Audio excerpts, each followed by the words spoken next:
WIA youth, they have to be a certain age, whether they're in school or out of school. So in-school youth have to be 14 to 21 years old, and out of school have to be between 16 and 24 years old. If they're in school and they're older than 21, then they're not eligible. And if they're out of school and they're over 24, then they're not. So the next thing to think about is suitability for the participant. If they're not motivated, if they don't want to participate in your program, if you're having to drag them along, maybe they're not suitable for your program. You have to consider that. If they're not going to be willing to engage in the program and actively participate, maybe they aren't the best choice. You shouldn't have to beg them to be in your program. This is good for them. This is a great opportunity. They should want to participate. So those who are eligible for WIA may not necessarily be suitable. So just because they check all the boxes doesn't mean that they're necessarily the right person to have in your program.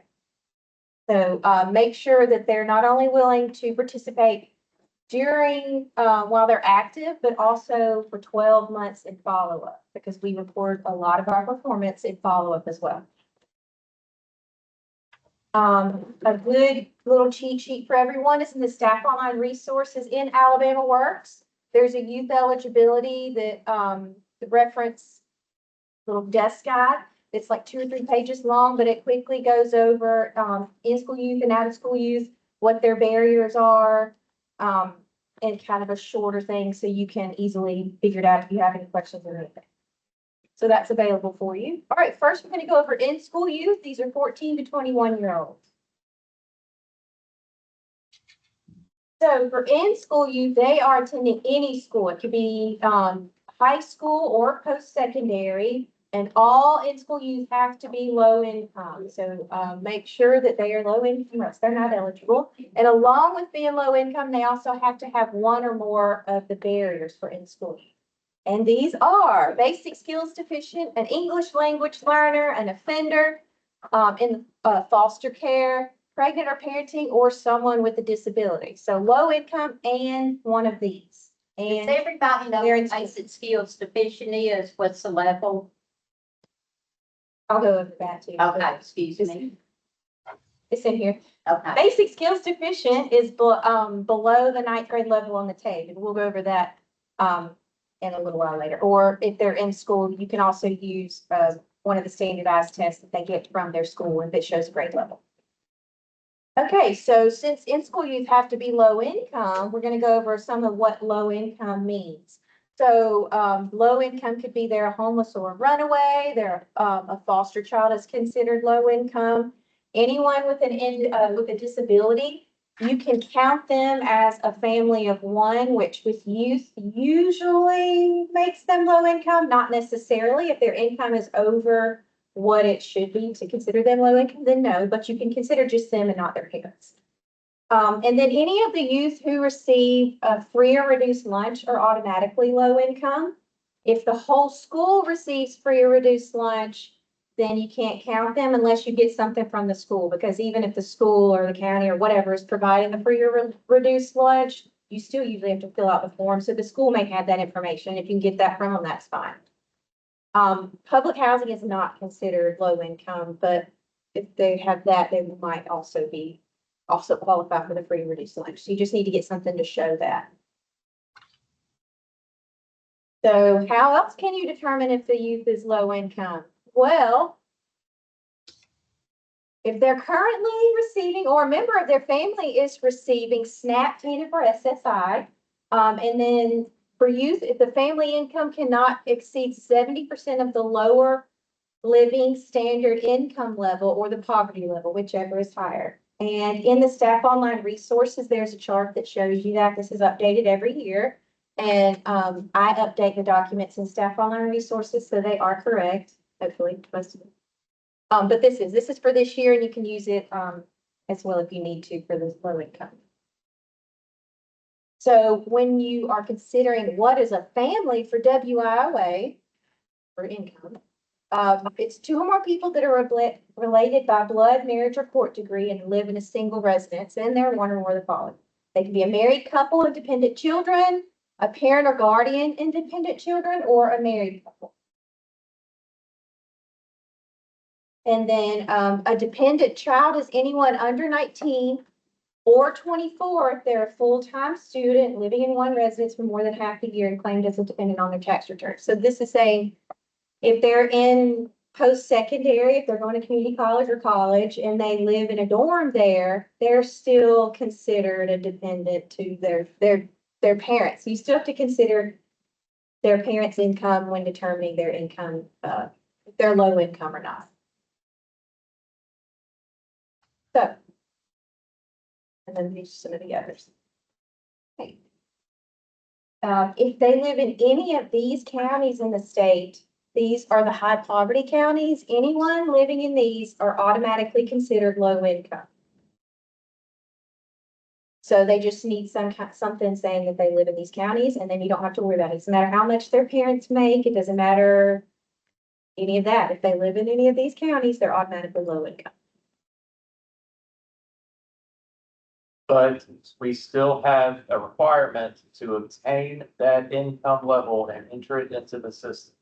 That is an updated rule. So even if they're homeless, even if they're on SNAP, even if they're on TANF, even if they're in Barber County, you still need to collect that income or get an estimate of that family income and enter it into the system.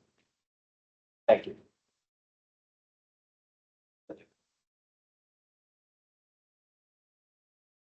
All right, so these counties are also listed on that cheat sheet, and we update them as if they change. So you can find them on the cheat sheet that I showed you earlier. All right, so now for out of school youth, these are 16 to 24-year-olds. So income is not required for out of school youth. There are only two barriers that do require income, and that's if they have a high school diploma and their basic skills deficient or an English language learner, or if they require additional assistance to complete an education program or to secure or hold employment. And that's it. Those are the only two that do require income. So most of them don't. So out of school youth are a little bit easier to do their eligibility. That requires additional assistance one. Use that sparingly. All of your participants shouldn't be that because it's kind of saying I don't have anything to make them eligible. But it's like an exception, like for one or two of your participants, not all of them. So please don't do that. That's a red flag for our monitors. You can still collect the proof of wealth. Kevin just said you want to still collect the proof of income if you can, because that could also help make them eligible as an adult. If for some reason youth funding runs out and they want to do an ITA and there's adult money for ITAs, but there's not for youth. If you're all, go ahead and collect that stuff. You can make them eligible as an adult. All right, so barriers for out of school youth that do not require income. So if they're a high school dropout, if they're school age, but they haven't attended for at least 9 weeks or quarter, if they're an offender, they're homeless, foster care, if they're pregnant or parenting, and remember, males cannot be considered pregnant, but they can be considered a parent once the child is born, or someone with a disability. And for that offender and someone with a disability, medical and legal documents are never uploaded. Those should be kept in a locked file with restricted access. But if you do need to document that, because our monitors will be looking for that, we have a form. So this is the contact verification or document inspection form. So if you have that file and it's locked in a cabinet, you can fill out this saying, I have this. Yes, I've seen that they do have a disability, but I'm not going to disclose exactly what it is. You can use this form to do that. Or if you talk to like DHR or something, you can use this form for that. You can't use it for proof of SNAP though. And it's available in the staff resources as well. I believe it's in the back of your youth eligibility book too. Okay, so for academic assessments, all youth must have an academic test that gives the actual grade level in reading and in math. And there's no youth there that are exempt from this. So for out of school youth, we use the TABE assessment. And for in-school youth, they can use the TABE, or you can use a standardized test from the school as long as it shows the grade level. So since all out of school youth have to take the tape, if they've taken the tape within the last 6 months, you can use with another agency, you can use that tape, but if they haven't, they need to be taped again. You should try to post-tape them before the end of the program year, which is June 30th, to count for any gains that year. And you can post-tape them as many times as you want. If they do post-tape and they have a score lower than their pre-tape, please don't enter that. Just upload the results of that and make a case note.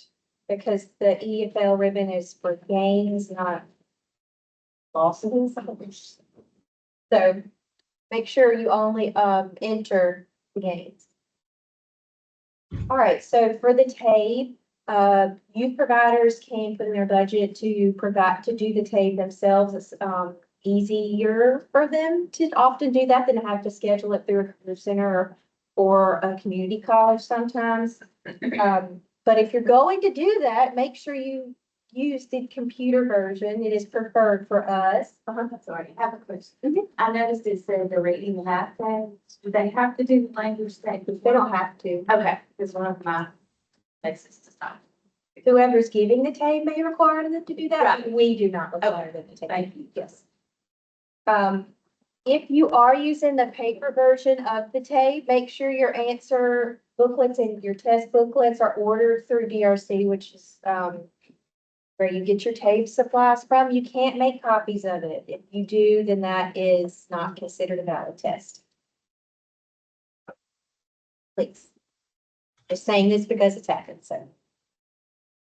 All right, so Workforce GPS, this is a great resource, for y'all. It's free. You can create a sign and they send like weekly or monthly, newsletters of different things that are happening. This is done by the Fed, so this is legit. There may be case studies in there, but it's got a lot of good information. Like it'll give you PowerPoints with like different scenarios of how to do youth eligibility. And then they have different cheat sheets and go over things way more in depth than we have time to do today. So it's a good resource to use. I use it all the time. I get their updates, and then it may help explain, it may help you understand things a little better because this is kind of complicated.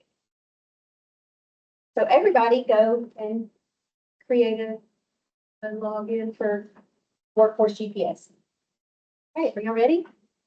It's time for a pop quiz. I feel like you should start warning them at the beginning. That they're- No, then they would get the deer in the headlights. All right, so scenario one is Chris. He's 19 years old. He dropped out of high school. He's not attending school now. Do you need to determine if Chris is low income to complete eligibility? Oh, because Chris meets the criteria for out of school without the need for low income. So he's within the age and he's a high school dropout, so he don't need income.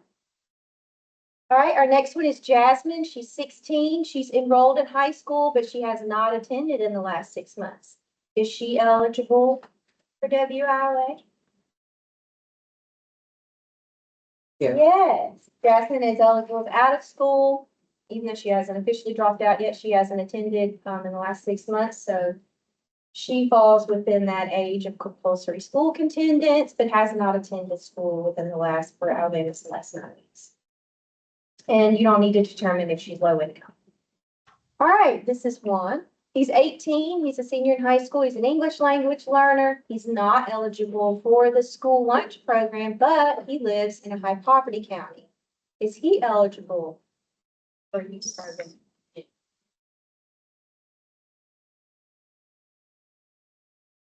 Yes, he's eligible as an in-school youth. He's an English language learner. And he's considered low income because he lives in one of the high poverty counties. This is Alice. She attends community college. She has no income, but her parents' income is above the low income threshold. She has a disability. Is she eligible?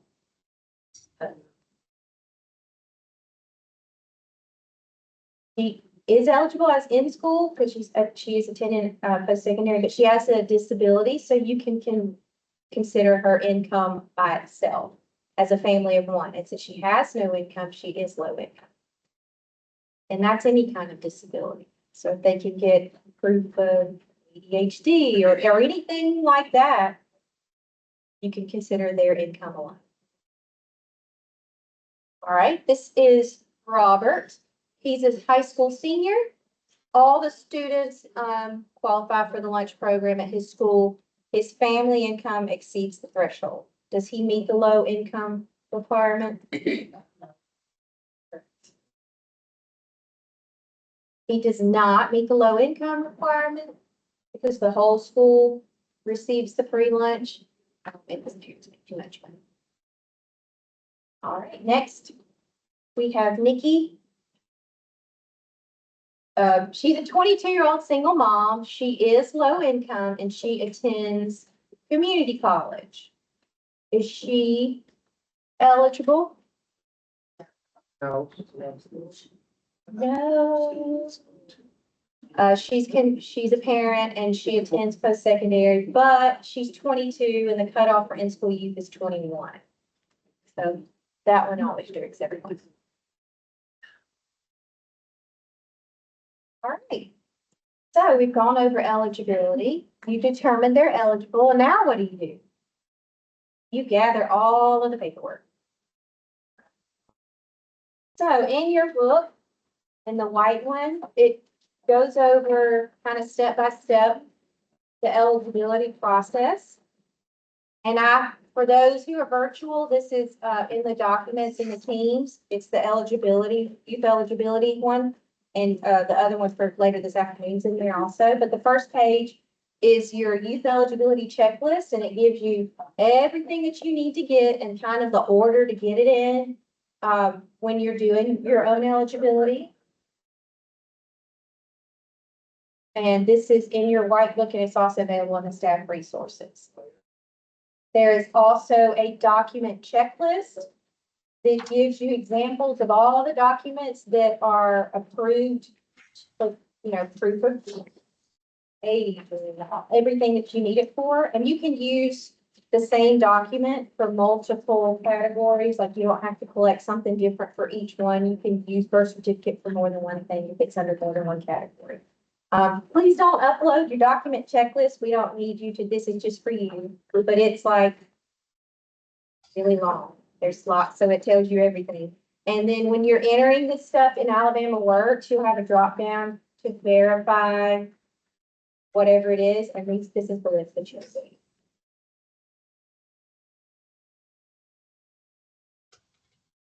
All right, so required forms. You have to get these forms signed and dated. So the first one is the CIF or the WIOA application. The top one is the CIF that you can fill out. There's a fillable version, or you can write it. Or you can use the WIOA application. It's created by Alabama Works, so you're gonna do it anyway. So you can enter all the information and print it out and have them signed out at the end, or you can do the CIF. I will say, we are going to start leaning towards using the WIOA application because you're getting duplicate information with this, and that's room for more errors. So, and this is saying that everything that was entered into the computer, when they're signing that, they're saying all of this information is correct. And it doesn't matter what's on there. If it's entered incorrectly, then it's wrong. So we really are pushing towards the WIOA application, but one day it will. Make sure it's dated and signed, and the date of enrollment when you're going to enter someone matches the date that's on the CIF. If you're using the WIOA application, it will already. Some of the other required forms are the grievance form, the information release form, and the customer agreement form. All of these have to be signed by every single one of your participants. Signed and dated and uploaded.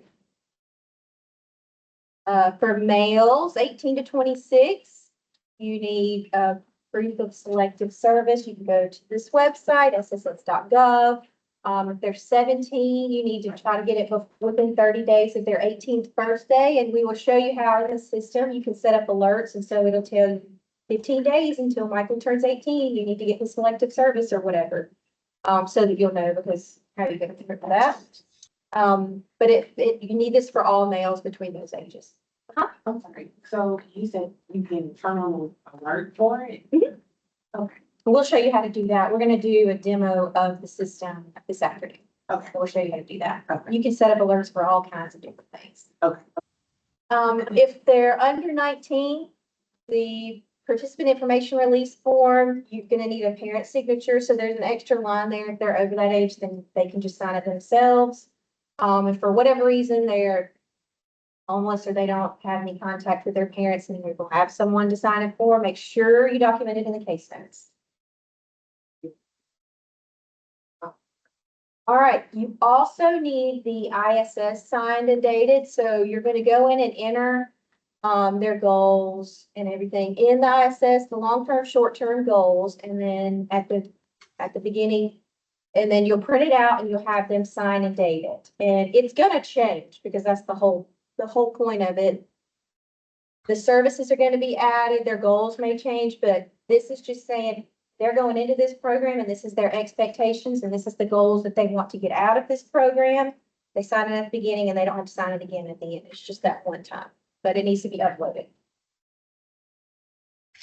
And all of those documents and all of their birth certificate, social security, all of that can be uploaded as one document at the very beginning.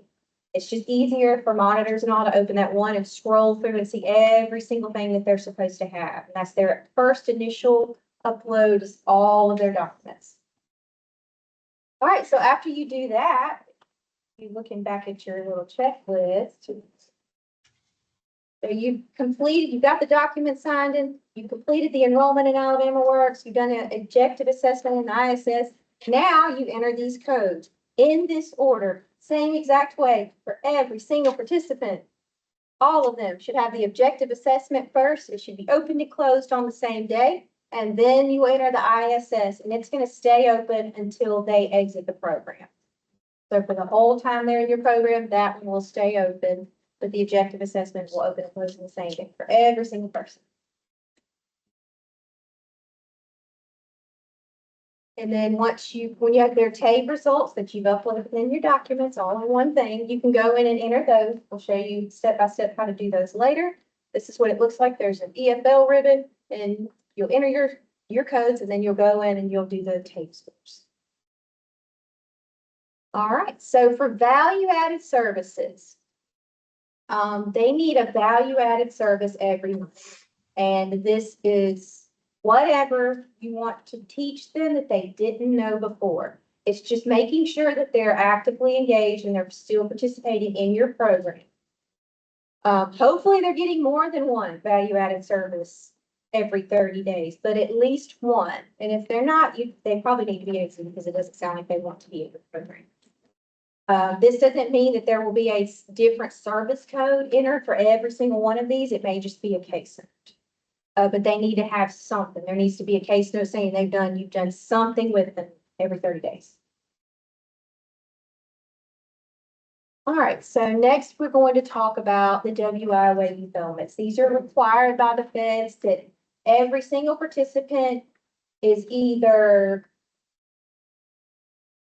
either offer it to them or you have a partner in place to refer them to, so they have access to every single one of these.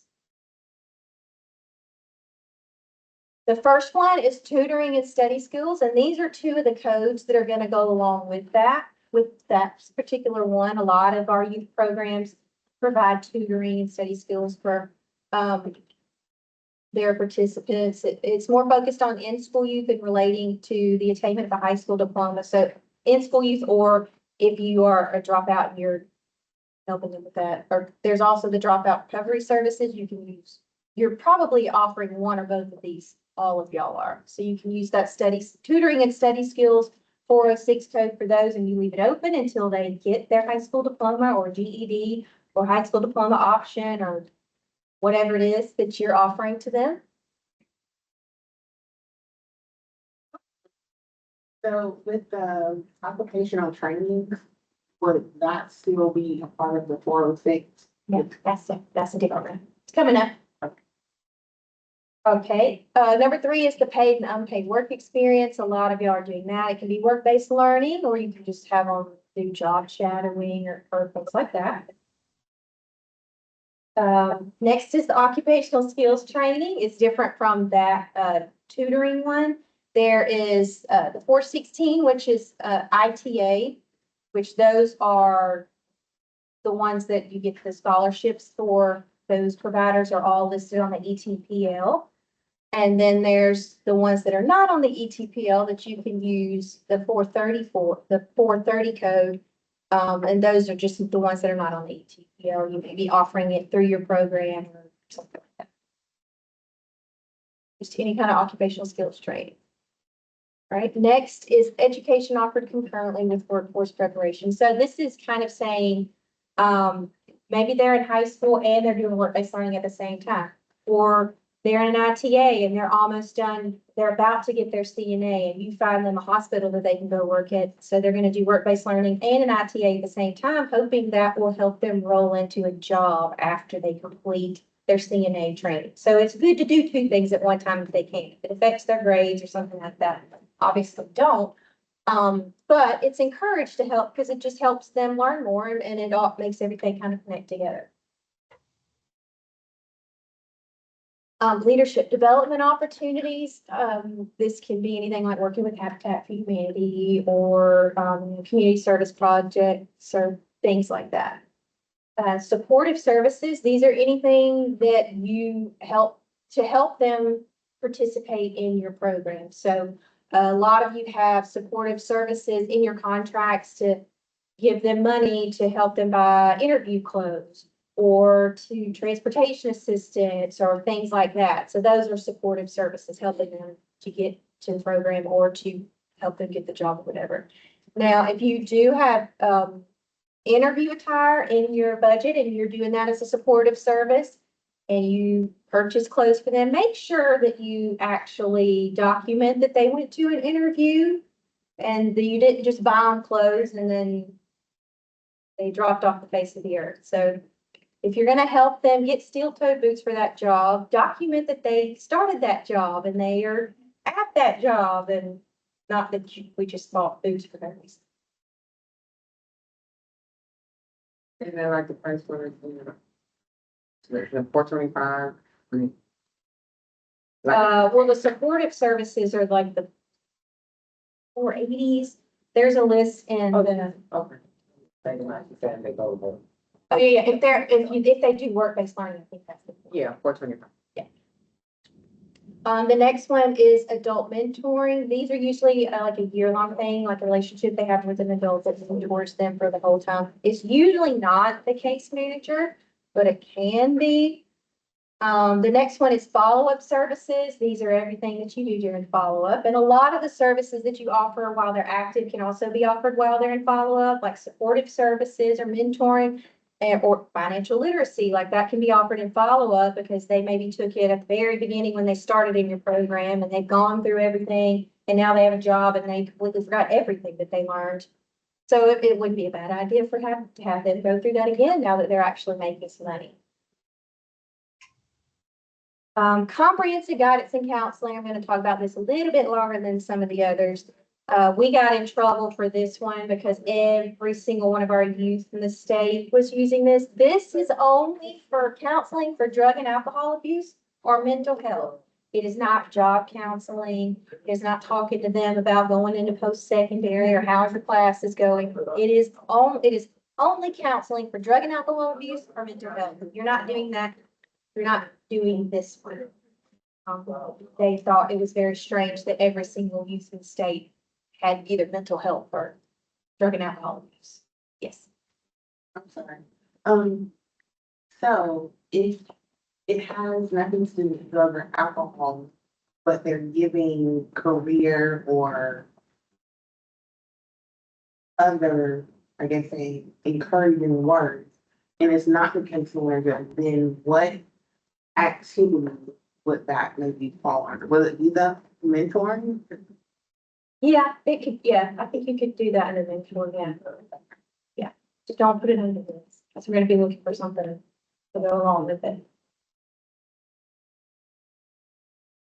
more about it. This is the Fed's definition of it. I'm not gonna read all of this, but y'all are more than welcome. This will be available. This whole PowerPoint will be available in the staff resources, but, this is what they've told us. So I'm just relaying the information to you. Don't use it if it's not for drug and alcohol abuse or mental health. Can you tell I've said that about 1,000 times? And you're the one. I didn't say anything.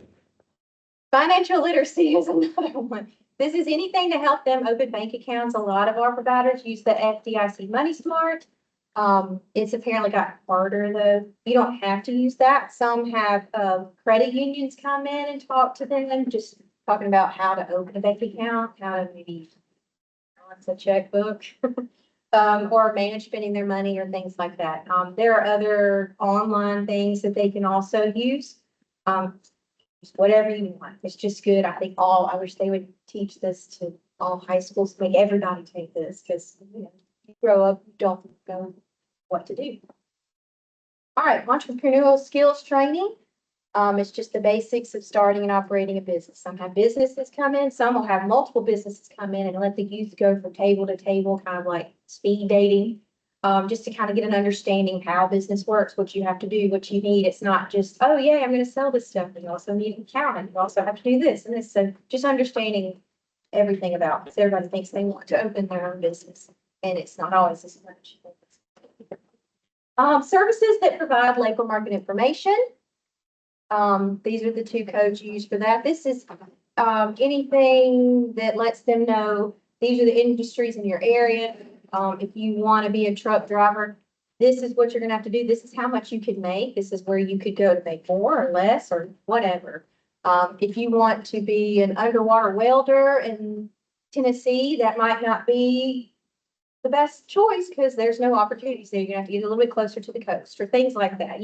Making sure they understand what they need and any education that they need or what they maybe don't need. They don't need everything that they think that they need just to get a job and how much they pay. All right, and then we have the post-secondary preparation and transition activities. So this is anything, they've got their training, they've got their high school diploma or GED or whatever. And now they're trying to figure out, do they want to go straight to work? Do they want to go into short-term training, long-term training? Whatever it is that they want to do. This is separate from comprehensive guidance and counseling. Let's see how it is. This is not that.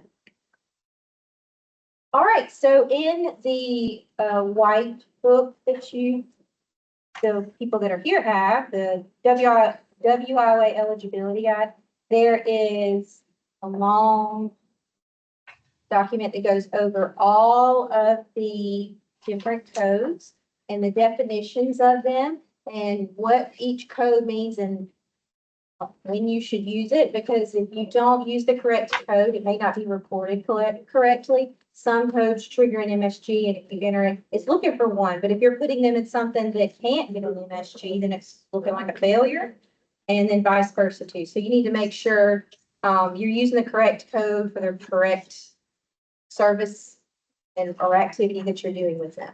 And there's also a list in here that tells you every single one of the codes and which one of them triggers an MSG or a credential and a little brief thing about each one of them. So those are in here, guys, and they're also in the app resources. All right, so for the ISS, we already talked about that. All right, incentives and supportive services. So incentives should connect directly with the training activities, employment, and youth program performance. So we have a incentive and supportive services policy.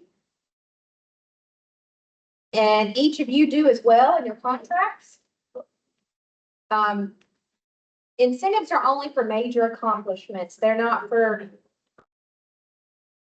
so like, financial literacy doesn't get any kind of MSG or credential, so you can't pay them for financial literacy. And then like ocean, things like that. But you can pay them if they pass a portion of the GED or things like that, because that shows up in your performance. So like if you earn a high school diploma, they can or a post-secondary credential, they can earn up to $100 for achieving that. And then you also need to enter the credential under the credentials ribbon. Some of the others, if they pass a section of the GED, they can get $25 for each section. And then there's 4 of them, so they can get 100. You can't give them another 100 at the end of it though. So it's $25 per section or 100 at the end. There's also, if they enter employment or post-secondary training, they can receive up to $50 because those also go into our performance. And you need proof of employment. And if they enter post-secondary, you need like a schedule, not an acceptance letter, because they can get accepted to all kinds of places. That doesn't mean they're going to go there. We need something that shows they are actually enrolled. And this is important because if they get their high school diploma or their GED, it doesn't count as a credential until they're either employed or post-secondary. So that's why we're encouraging them to do one or the other. They can also get incentives for employment in the second or fourth quarter after exit. They can earn up to $50 just for providing documentation. And it's, Kevin will go into more detail about it. It's really easy. You don't have to get real technical or get W-2 or whatever to show employment. Like they can just say, sign something saying I'm employed here, or show you a schedule or something like that. And then they can get $50. For supportive services, like I've said before, they're not achievement based. They're just helping to support them in being in the program. So it could be gas cards, childcare assistance, transportation assistance. They can get up to $25 a week for transportation assistance. And these could be gas cards or Uber or Lyft cards, whatever you need. You need to make sure you have documentation for these, that they received it, and you enter that 481 supportive service code and do a case note about it, upload the document so that it all matches. For childcare assistance, this is a case-by-case thing because it can vary so much. If your mom is keeping your kids for you, it's going to cost hopefully way less than a childcare provider, like a daycare, because it's just outrageous. So these are case-by-case basis. If you have someone that needs childcare assistance and you have it in your contract, just email us and we'll talk to you and figure out what works best so that our accountants know as well. For work or interview attire, they can receive up to $100 for that. You need documentation again that they received it. A lot of providers have their own forms, that they received an incentive and they just have them sign off on what it was and all of that. And enter the supportive service code that goes with it as well. For food, they didn't let us do any kind of food for the longest time. So that's why it says new. The participants can receive up to $100 per program year for food in emergency situations. And if they're not receiving any kind of community or state assistance like SNAP. But you need documents for this, a payment, and then enter this supportive service code. So this happened with like a few years ago. One of our areas had a tornado, and so they immediately needed something to help some of these kids because they didn't have anything anymore and they needed some food. So they allowed them to use that for that. So it was an emergency situation. All right, so performance measures. So like I've said, for a high school diploma or a GED, a credential may be attained anytime after enrollment. So if they are in your program, they don't finish. But in follow-up, you find out, oh, they did get their high school diploma. You can enter that and you'll get credit for that as a credential in that follow-up period for up to a year. Because that happens. Sometimes it just happens. Same with if they do get their high school diploma and then you exit them and then they go get their CNA or something within that year. You can also enter that as well. And it counts as a credential for y'all. For the high school diploma and the GED, it's counted as a credential only if the participant enters employment or education.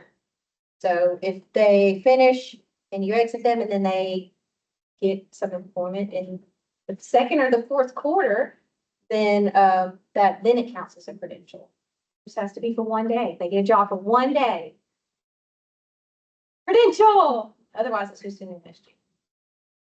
If you have any question about credentials or what counts or what doesn't, because it is complicated, and no, there is not a list out there of what exactly counts. I can tell you a couple that don't, that we've been asked, and I've asked if he's gonna ask me. If you have any questions about it, just ask, because they're constantly inventing new courses and things every day, and we have to review them and figure out if they count or not. But as a general rule, for something to count as a credential, it needs to report the completion of the standalone course of study, include at least 40 hours of instruction, have a competitive cost, and fulfill requirements for an entry or better full-time job with multiple companies across its industry. Kevin's going to go into more detail about that, but that's kind of a round how we determine what can count as a credential. I can tell you, these do not count as credentials yet. OSHA financial literacy, no star, digital literacy, work keys, so certificate of attendance, no serve safe, no forklift certificate, no transfer VR, and no GED practice test. None of those. Maybe one day, but not right now. I get asked about these a lot. That's why I should make a list. For you get past the credentials. So basically you're saying, so let's just say they go to the test field and then they complete it. So you don't actually put it as a credential till they work, or did I miss? You can put it in as a credential. The system knows to not recognize it as a credential until you've entered employment or additional training. Oh. Yeah, go ahead and enter it because I would forget. These do count as credentials. If they complete any program that's on the ETPL, so they get an ITA, all of those on the ETPL count as a credential. All of the MAPs count as credentials. And like I said, if you have any others you have questions about, or if you want more information about MAPs is free. You can just email me and I can enroll them for you, or I'll give you information so that you can't get enrolled. And it's online and it's self-paced and it counts as credential, and it's good to help them kind of figure out what it is that they want to do. Career exploration. All right, so for measurable skills gains, there's 5 different kinds of measurable skills gains. There's the EFL, the educational functioning level, which is this is gains on the tape. Then there's attained high school diploma or equivalent. That's when you get your high school diploma or equivalent. There's a post-secondary or secondary transcript. There's a training milestone, which is only for OJT and apprenticeship. So most of y'all are not going to be doing training milestones, but you may do skills progressions. And you can record MSGs while they're active and after exit. And they may get lots of these and record every single one of them. If they get 50 MSGs, hallelujah, put them all in. Only one or two may count, but put them all in. All right, so for EFLs, this is a gain on the tape, and they have to go up 1 level on the tape. So it's not necessarily just a higher scale score, it's a next level. And the system knows. So if you enter the next score, it'll say, yes, they got a gain, or no, they did not. But there's also a chart that y'all can look at as well.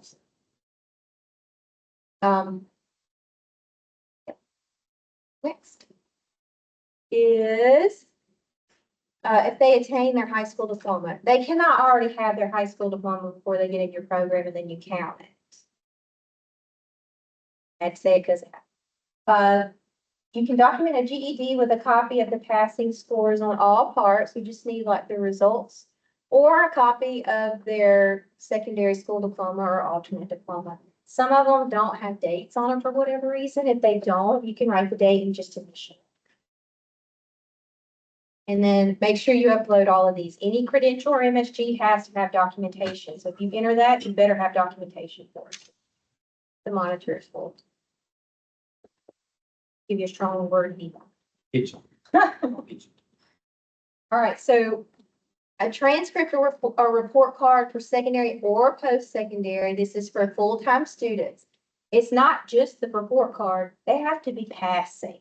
That would be a gain. So don't put in a failing report card. Say, I put in a report card, that's a gain. No. They need to have at least a 2.0 GPA or C average. And you need a copy of it. And again, make sure that that has a date on it. Some of them will just say spring 2004 or whatever. You need to put, well, May 19th, 2004 initial. It doesn't have a date. Because the date needs to match the MSG that you put in. For training milestones, this is for on-the-job training. So on-the-job training milestone is not allowable for any kind of ITAs or work-based learning. It's for OJT unless y'all are doing OJTs or apprenticeship. Yeah, y'all can read more about it. You'll probably, if you're doing OJTs, you'll probably be working with a BSR, so it's going to know a lot more about this. All right, so for occupational skills training is occupational skills progression. So this is anytime they've passed a required exam for an occupation, or they have progress in their technical training. These are occupational skills progression. So if they're doing CNA and they're finished their course, they get an MSG, skills progression, and they get a credential. So make sure you're entering those usually. So these are going to have to do with some kind of training, technical training of some type. MSGs are recorded in real time. Work-based learning doesn't qualify for any kind of MSG or credential or anything. It's kind of like a supportive thing. So it should be supporting their education or their goals or something. And the participants, like I said, can attain multiple MSGs in the year, but only one will count for performances. But make sure you are entering all of them. And you can keep recording them while they're active or in follow-up. And then make sure you're recording them as it happens, because this is one of the things, like credentials are delayed months and months, but these are real time. So we can actually see really what's happening with the participants in real time. All right, for monthly reports, these are due by the 10th of the month. There's a copy of it in the back of your book. And these are sent by the 10th of every month. They list, always fill out all the columns. This is so we can all see and make sure what you say is happening is actually what is happening. And if we see something's missing, we'll refer to this too to see if something was actually missing, or if you just accidentally forgot to enter something or whatever. We refer to these for that. Always use the state ID when referencing a participant. The name alone and the birthday is not enough, and there are way too many people with the same last name and the same birthday and the same last four digits of the social security number. The state ID is also safer with emailing and all, because it's generated by Alabama Works, so you're not sharing any of their PII by saying this person 400555 or whatever.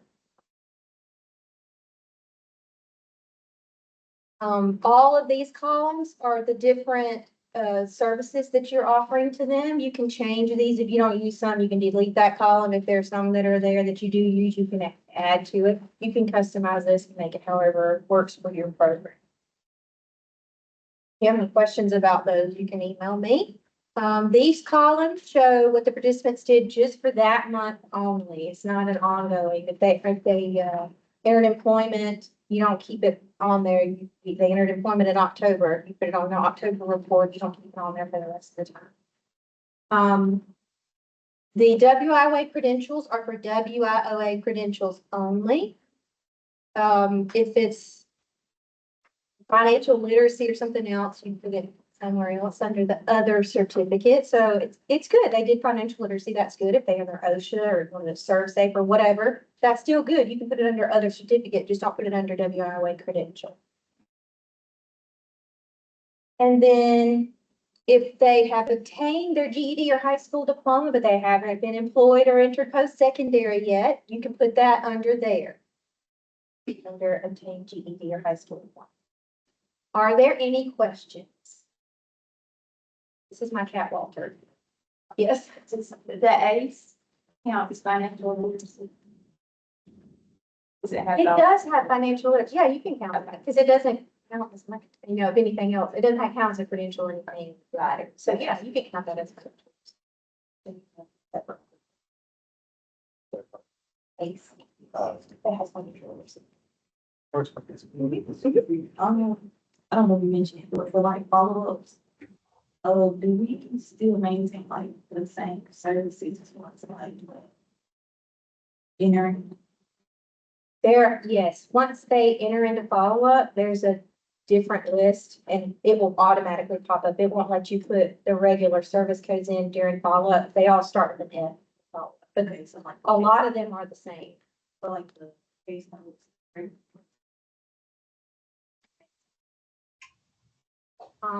Yeah, monthly reports. Okay. Even from like one, applying and entering in follow-up, are we still maintaining? I think you were saying like as the MSD, like their grade report, like their report card, but I don't think grade reports. So is she still following and doing the same thing? Yes, Okay. follow-up still name, still doing pretty much the same type thing in follow-up. Any questions from the Yeah, virtual? Yes, we have quite a few questions in the chat.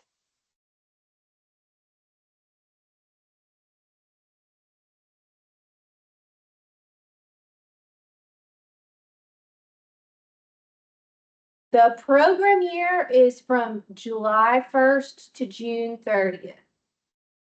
The fiscal year is from October 1st to September 30th. I know that's confusing, but the program year has not changed. It still starts July 1st.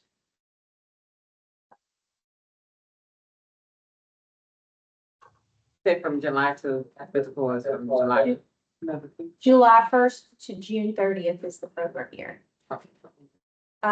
Completing the project search, no, I don't think that would count as a credential. You would have to send me what all you do to complete your program. I guess it's in your narrative. I can look at it.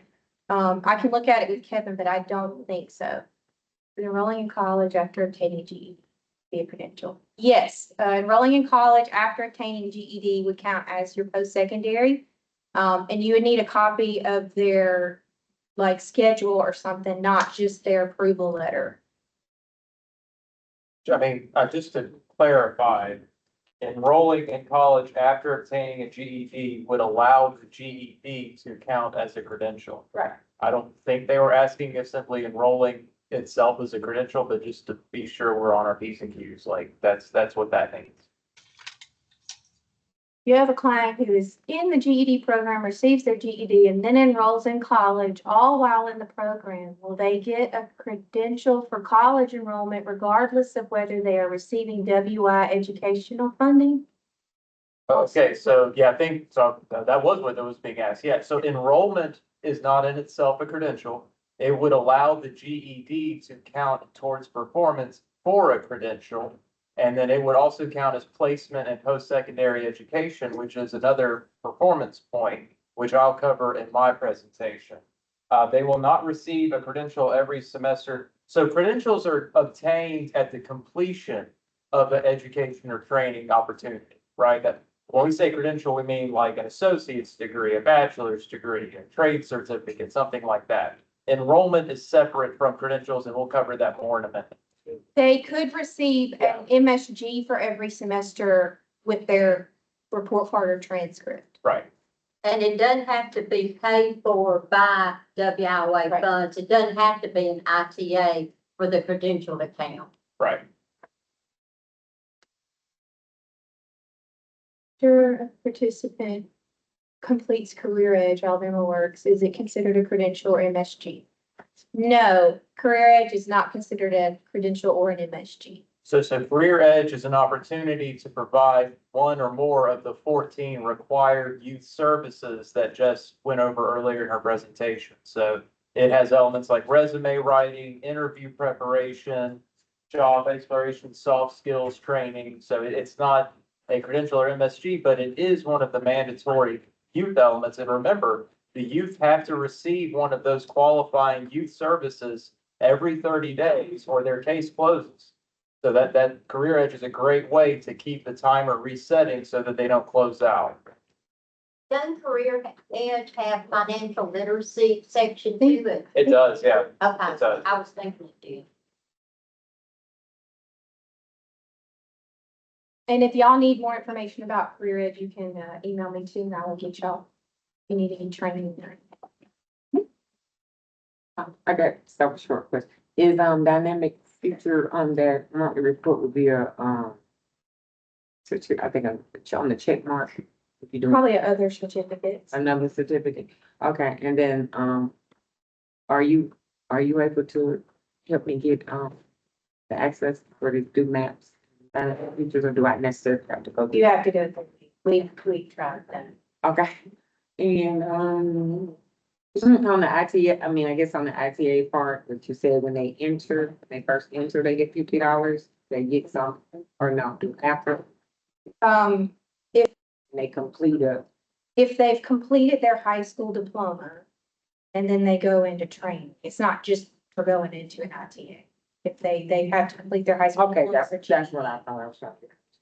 And what do we do with the, you know, when you talk about the white, wheel form, the CIF? Mhm. So if they do it on the old blue copy, we could just shred that and just, what, we could just shred that, the one that sometimes they'll fill it out like. You can, but they'll need to sign either that one or the WIOA enrollment from the system. Okay, and last question, I don't know if this gonna come later, but, like when the clients they show an interest when they first come, and then they just fall by the wayside and be in the program, and it's a year and they still at 13%, you can't contact them no kind of way by follow-up, and you see that they're just not responding, do you still, like, what do you actually do with them? And then in that subject, what is the title when you're trying to reach them, like, and they're not, you just keep putting not contactable, just money after money? Kevin, what do you want them to do if someone just doesn't want to participate and they don't answer? What do you want them to put in their face? Like, they've been in the program 8, 9 months, it's 13%, you can't contact them through no method, email, no method. Right, we usually use case manager discretion. We would expect there to be some case note activity explaining, oh, they missed their appointment, we rescheduled it, that type of thing. But, currently, we don't set some kind of floor on how many attempts have to be made, that type of thing. Like, use your judgment, right? And exit the student when you want. Okay, that's When you what I think want it's to know, best. do I just continually keep making the case notes, I can't reach them, I can't, I just, So like, let's not do that. okay, that's what I want. Right. Yeah, you use your discretion, some, you'll know, your student better than we, do, Right. right? So just, use your discretion. Can 2 part-time semesters count for an MSG transcript? That very much depends. So I assume the question is, does part-time attendance in some post-secondary education program count towards performance? The answer to the question is a bit complicated. We, remember at the beginning of the case, you'll do your individualized service strategy, the ISS, or the individualized employment plan, the IEP, right?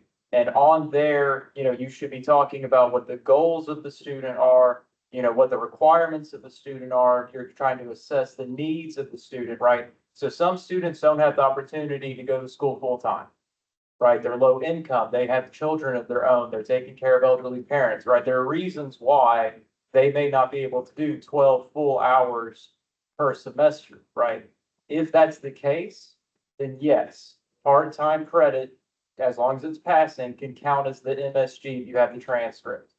We do need to see some documentation of that though, right? If the individual is not low income, does not have a family, is not taking care of others, right?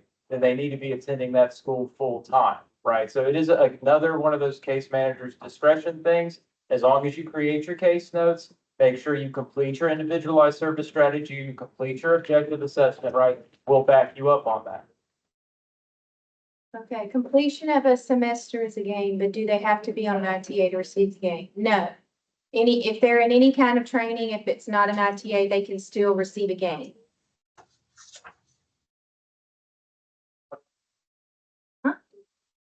So for the out of school youth or an MSG, I think in school you guys were saying like use the report card, But for an example, like we use Penn Foster, so what would be, I guess, considered as an MSG, like for practicing? Is it all subjects or is it, like, how do we calculate MSG? I'm sorry, what is Penn Foster? Yes. What is that? So it's a high school program that, online Okay, for the out of school youth. so it's an alternative secondary school program. Yes. Okay, well then, yeah, they would need to be passing all subjects. So, But it's not like broken down into like report cards. So how did they get? Do they not get any kind of? Now, remember, the state of Alabama, for an alternative secondary school program to count as a high school diploma equivalent, it has to meet a bare minimum of standard as a high school. This is something we've seen before. Youth providers have lost funding for using certain types of services that do not align with the state's requirement for a high school. Okay, so I don't know exactly, I might need to see something within Foster to get an idea of what we're doing with that. If they don't have any kind of transcripts, any kind of report card, they just print out a certificate after they finish an online course, that's not gonna work. no, They do get something? Yeah, we do. It's just, I guess you're saying like, in It's the like ninth a- grade. if they complete, like, it's not like you take these four, then you get grades, then you take it's like they complete it like 50%, 30%. Or like. Yeah, and Okay. it's that, it's, So it's it's benchmark type, then after they've reached that benchmark, Right, that will be considered an MSG. right. Whatever so you're saying percents, right? So I mean, use your discretion. If they complete 25%, maybe that's an MSG. If they complete 50%, maybe that's there has to be some type of assessment to determine if the student is progressing successfully in the program. So, I guess I think Penn Foster, if they do English part one, through four, and then they complete that whole fourth segment, then you go to history, then that will be when you do all four. Right, Okay. right. And make sure you document that. It needs to have some kind of document that is somewhat similar to a transcript or a report card, even if it's just completed the history coursework, something Right. like that. Upload that in there because the validators are going to use that to make sure your MSG is correct. Yeah, we get that. Kevin, Yep. would the program need to write a policy Yes, that says when they complete this, we count this as an MSG, and when Yeah. they complete this, and just have it in case they're monitored, and Right. they'll go, well, why are you counting this as an MSG? right. Anytime you're making use of one of these secondary school alternatives, that needs to be in your grant write-up that you submitted to us and the board's approved. We don't just get to decide, oh, I have, a friend or someone had success with this, that needs to be a dialogue. That needs to be a dialogue with WDD, just so we can make sure, like I said, because remember, we don't want you guys the boards act independent of us. We don't get control over who gets funded. The boards do, and they're not in rooms like this. They're not getting these email back and forths. They don't know you guys. They're just looking at a bottom line. It's a bunch of businessmen, and they're saying, we're low on money. We need to cut someone. So to protect you, whenever you make a decision like that, you need to be in dialogue with us. We need to modify your grant contract to say, oh, we're using Penn Foster. Here's kind of the layout of how that program works. Here's what we're going to accept as an MSG. Like, let's be transparent. That way, when the boards start questioning me and I have to get up and, talk to a bunch of suits, we can say, oh, no, this is in their grant contract. This is something we agreed on. And they'll be like, okay, that's fine.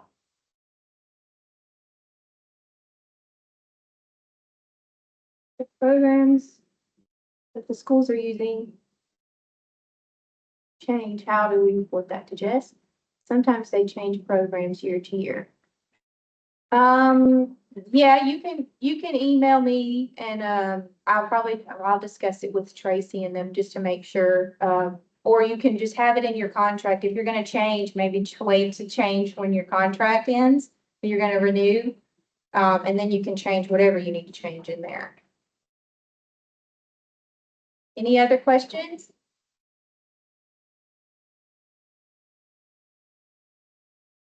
All right, we're gonna take a short break.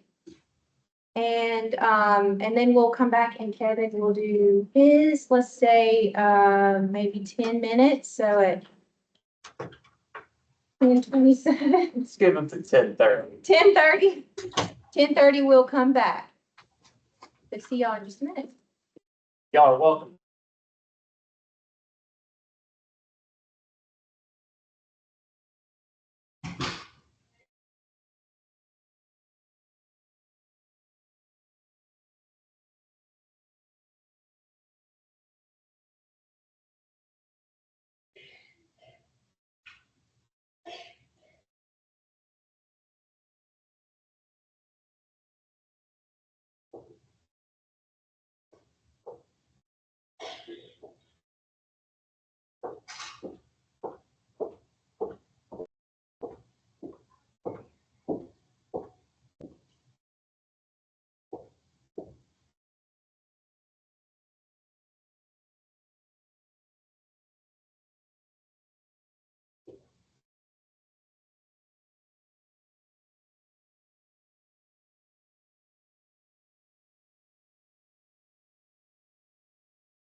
All right, we're ready to get back to it. Let's see here. The PowerPoint slides available in staff resource. They will be after training. This will be the 24-25 youth training. It's very, very similar to the ones we've done in the past, but we changed things a little bit.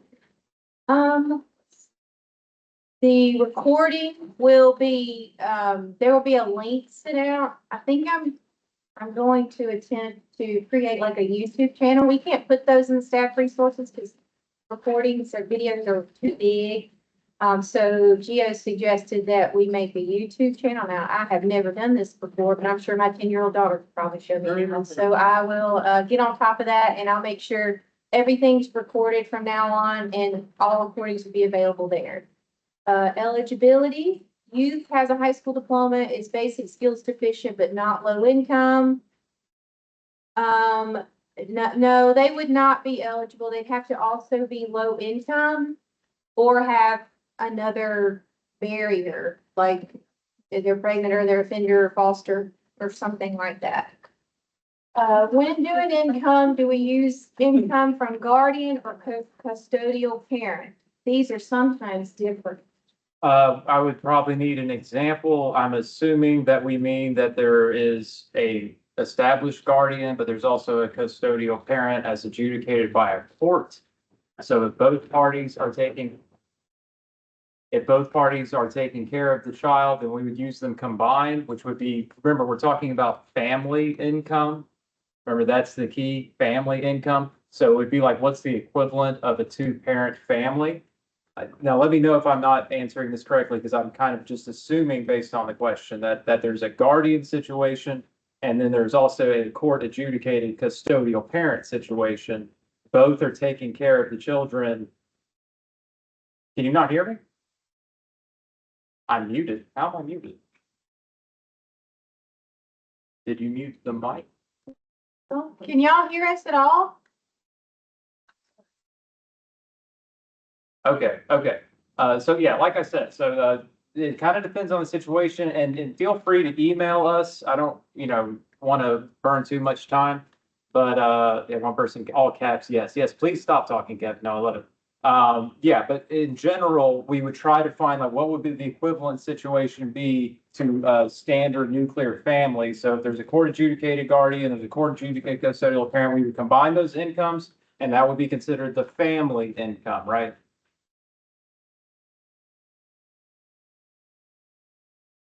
It's okay, Amber. We know you, so. Grandparents have custody and child lives with grandparents. Okay, in that case, we would, and again, the key is if the child is living 100% of the time with the grandparents, then we would just use the grandparents' annualized family income to determine that income level.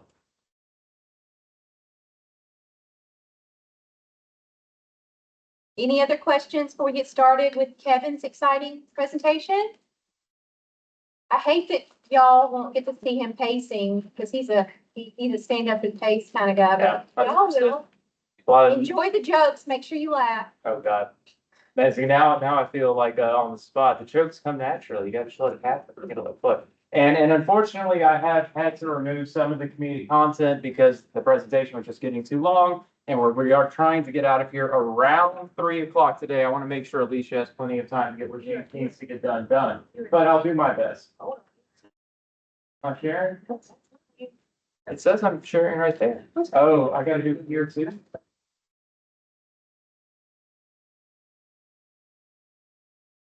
Believe it or not, I have a degree in technology, so I'm very good at it, except for all the times I have to use it. So we will get on the big screen. I'll go ahead and just start like introduction, right? I was a case manager for years. And the one thing I hated most was coming to these training sessions and being like, who is this dude? Why is he pacing? What's with his weird hair? Why does he think he can tell me? I see the jokes are already done. Why does he think he can tell me about case management? So just some background. I have degrees in quantitative statistics and econometrics, right? So that's why I'm the auditor, right? But there was a crisis of some sort in an economic sense in 2008. So when I got out of school, I had to get the first job I could. The first job I could get was in child support enforcement, right? I was a case manager for 4 years. 2 of those years, I was part of a specialized unit that deals with children who are seeking child support in a very negative sense, right? And I think we could all guess what I'm talking about, right? Cases of rape, cases of incest, that type of thing. So I've been there, right? That's what's key. What's key is when I tell you, here's how you document something, here's what the privacy of the individual means, here's what the confidentiality of the participant means, here's what suitability means. I'm giving all of you that with the background if I dealt with it myself. I was in the trenches, so I had to be in court, I was an expert witness, all that good stuff. So I know what these individuals can be like, right? I know what it can be like trying to manage the case of a difficult to serve individual. But at the same time, one of my favorite tenets of WEO, the prime tenet of WEO, is it is designed to serve the most difficult to serve, right? We don't cream our crop, we don't cook our books, we don't boil our numbers, other metaphors, right? We're trying to serve the most difficult to serve. So that's why I'm the one giving you this. I've also attended far more case management seminars and trainings and all that good stuff across the country so that I could boil those down and bring that information to you in a slightly more condensed way as much as I can. So case management training. First off, I'm gonna focus on, yes, he killed my clicker somehow. It is, I was able to click a second ago.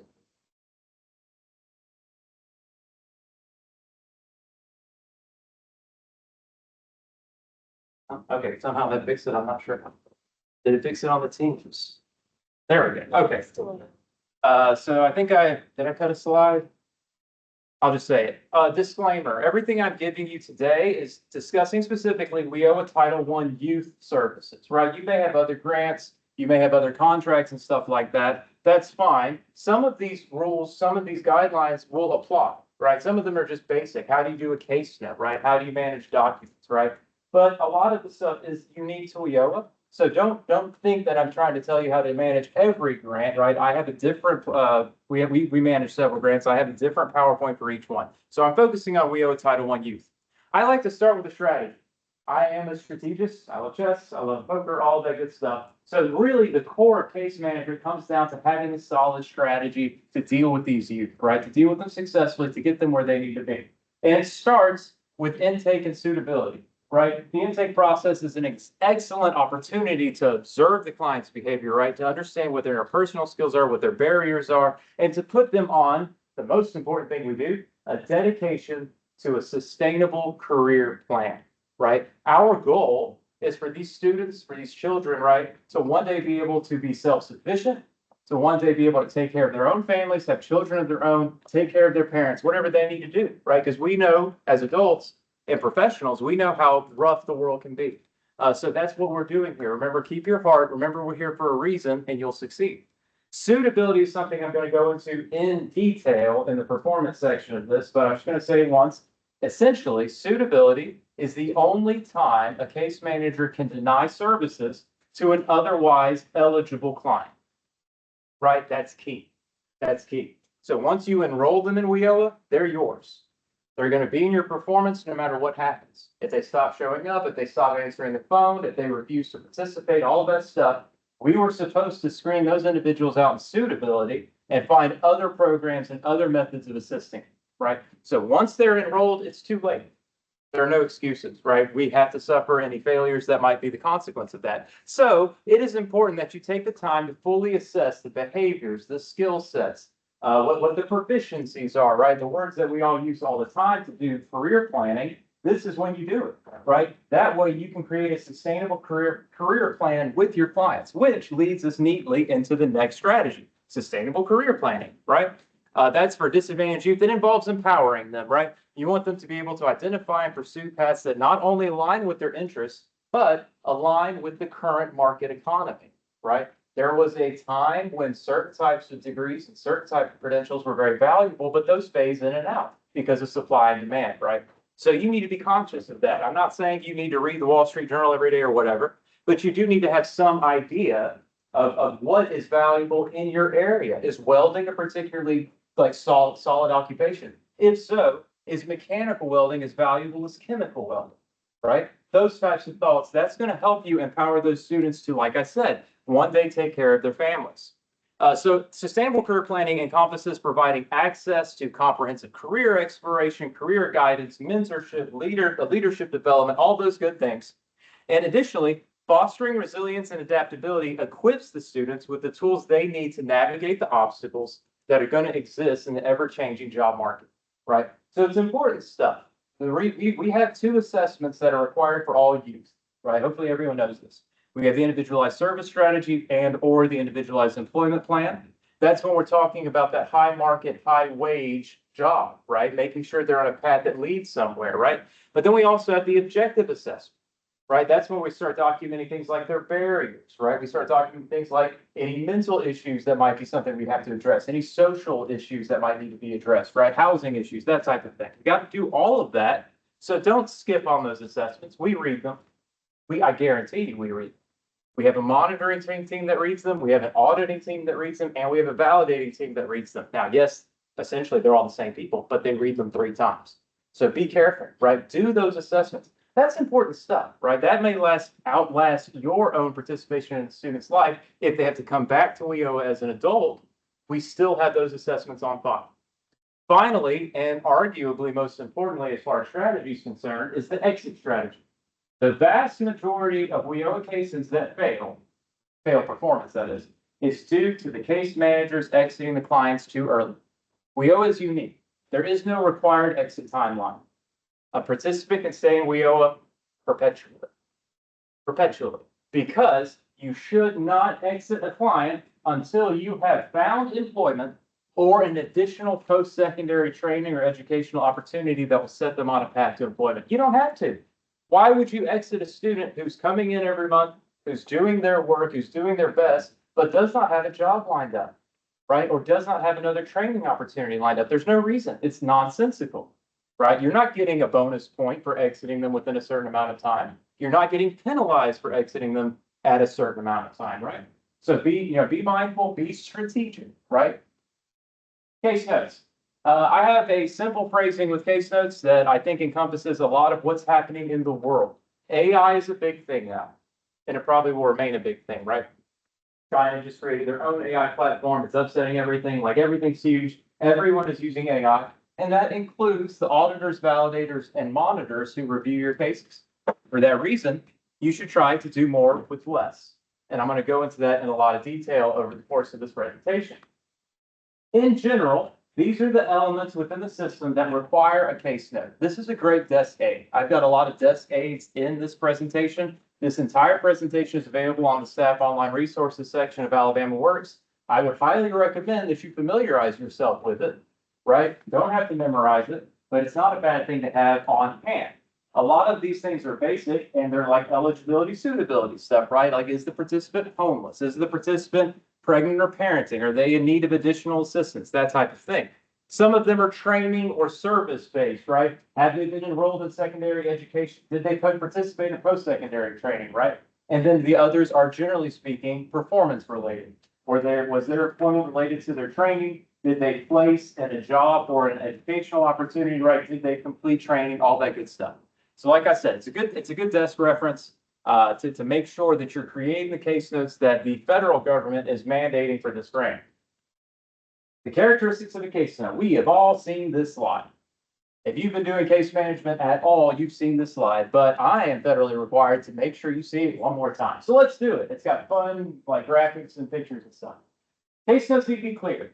They should be concise or not concise. They should be clear and easily understood by the reader, right? Let's not obfuscate things. Let's not use big words like obfuscate for no reason. They're simpler words. They should be concise.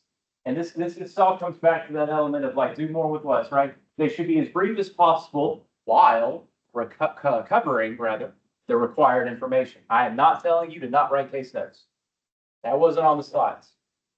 Don't email somebody and say, I don't know, Kevin Hodgson said we're gonna have to write case notes. I guarantee you, I've gotten those emails before and they make me delightful with fury. Let's make sure we're reading it correctly. As brief as possible while covering the required information. See the previous slide. Factual.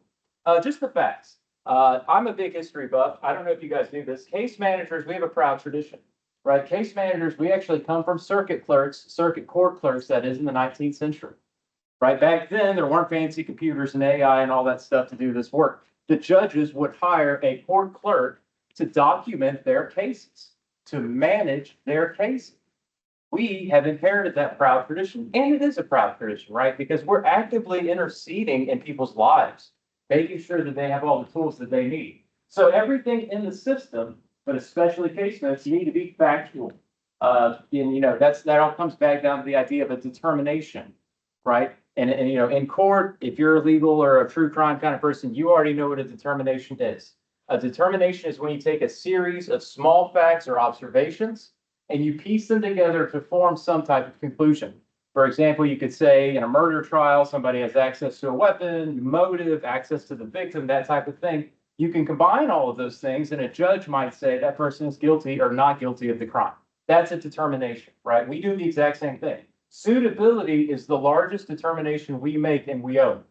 And like I said, I've got several slides on that at the end of the presentation. So just so that you know, even suitability is a factual statement because you're writing your case notes, you're documenting things, and we can fall back upon that evidence to substantiate the claim.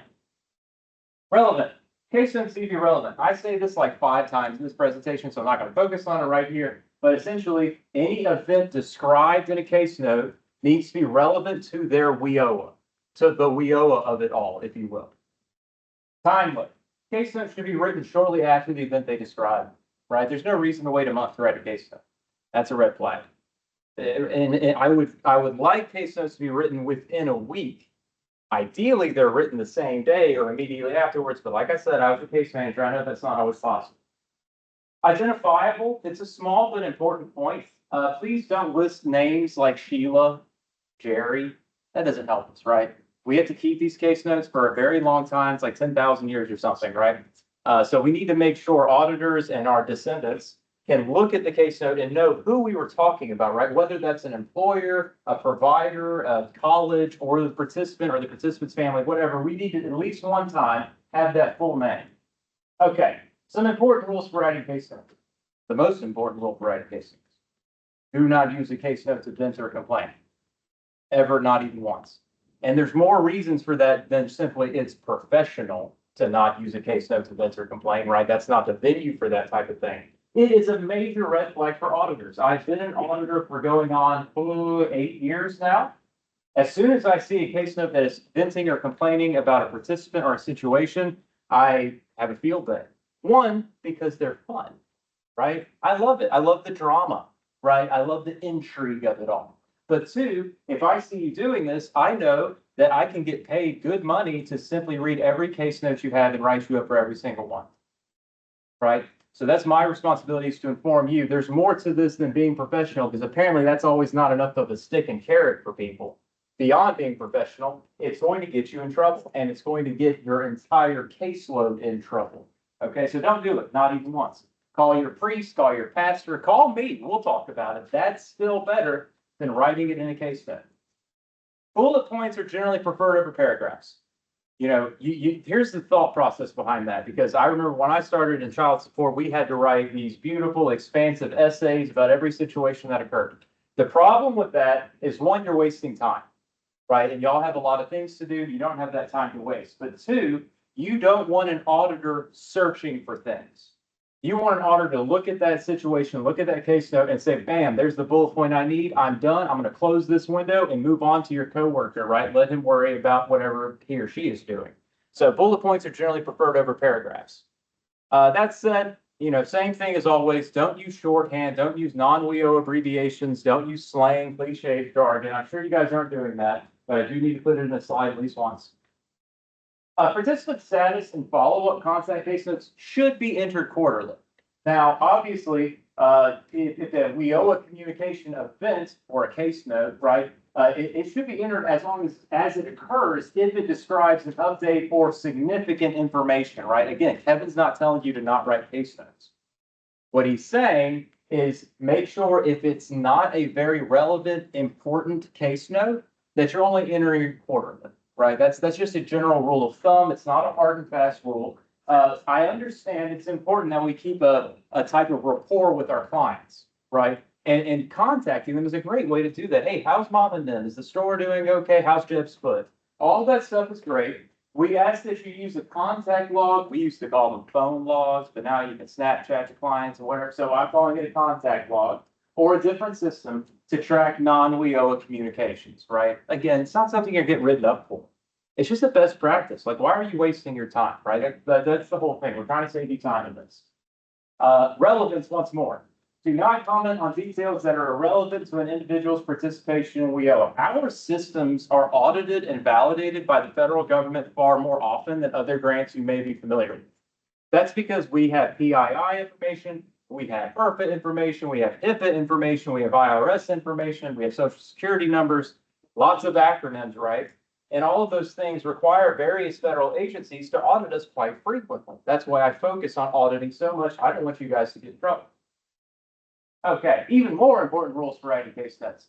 Always list the date. This is something we see a lot, and like in the moment it makes sense, but if you think about it for 2 seconds, right, you can kind of see the problem. If you write a case note and you describe a date as last Thursday, and then 2 years passes, what does the auditor have to do to know when last Thursday was? I gotta pull up my little Outlook thing and I gotta hit back like 36 freaking times, but at that point I'm already upset. Right? At that point, I'm looking for something, right, to report just to validate, like justify my time. So say things like on this date, today, or January 27, 2025, right? At least once. Just be mindful of that. The subject should describe the event. Do not create a case note that's titled case note. I swear I'll get you. I swear I'll get you. This may infuriate me even more than the venting and complaining is when I just see a case note, like looking through these case note logs and like there's 50 of them and they all just say case note. What if it says case management? That's also, so nothing bland. It needs to be specific. I need to be able to determine the contents of that case note based on your subject, right? That's the thing. And again, it harkens back to the idea that you don't want the auditor searching through your stuff. Right, you want them to come in, oh, bam, intake, that's exactly what I need. Oh, enrolled in secondary education, fantastic, I'm done, right? Everyone gets a pat on the back, nobody gets written up, everyone lives happily ever after. Okay, partner organizations, agency interactions, all of that follows the same rules. List the full name at least once, include dates, that type of thing. Here's some of the theory. I'm a big theory guy. If you can't tell, I'm a bit of a nerd. We prefer nerd to geek these days. Case notes are used in concert with documents. So that's a lot of the theory here. As a rule, if information exists in a document that's been uploaded into the system, it should not be described in detail in a case, right? That's a waste of time. The exception, you can obtain client signature and stuff like that. That's all fine. But what I'm really saying with this is, especially like, let's look at a case of disability, right? The client is disabled. You have had to upload disability paperwork of some sort to validate the fact that you said they're disabled. And we all know that's a HIPAA concern, right? Okay, so in the case note, I would prefer you say something like the client is disabled. The client has a disability, right? Because some people have access to your documents, but many, many more people have access to your case notes, right? And one of my jobs is to reduce what we call PII exposure, right? Because we don't want that. I could go into detail about what happens when that occurs, but essentially I am the one that has to report to the federal government that it happens. I have to contact the client. I have to make sure the client is aware of their rights and responsibilities. We could get sued, right? So that's the theory. As a rule, if information exists in a document, you do not have to go into detail in the case note, right? Just be general, use general terms to describe it. And I have some examples of that. Privacy and confidentiality, everybody's favorite slide. I'm not going to read the whole thing because I'm already sick of my voice and we haven't even gotten through a third of the presentation. But essentially, this is the slide we've all seen. This is taken directly from the federal government, right? It's from one of their slides. These are the types of topics that are considered highly sensitive, right? Or PII, right?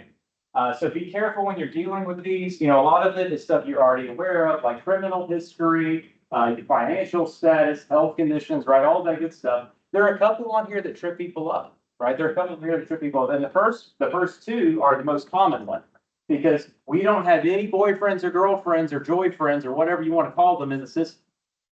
Okay, we may have a wife, we may have a husband, right? We may have a spouse, because those are court adjudicated arrangements, right? That's public information. That's a different thing. But we don't have girlfriends picking anybody up ever. Use her name or say a friend, right? Because that's actually considered highly sensitive and could be considered a PII exposure. Oh, here. Another thing, you know, just kind of to make a point out of it, There's a lot of politics going on about gender identity right now. Until my department is given guidance otherwise, we're still treating this as a highly sensitive topic. Essentially, it should not be within the system. We use the driver's license. Whatever marker is on the driver's license is what we will use in the system. Now, on a personal level, I honestly don't care. I'm a math guy, so I don't really care what you call the client. I don't care how you want how to establish that rapport with the client. That's fine. That's up to you. But when it comes to the system, we still have to use the gender marker that is on the driver's license. Otherwise, it's considered highly sensitive information. Okay, so just be mindful of that.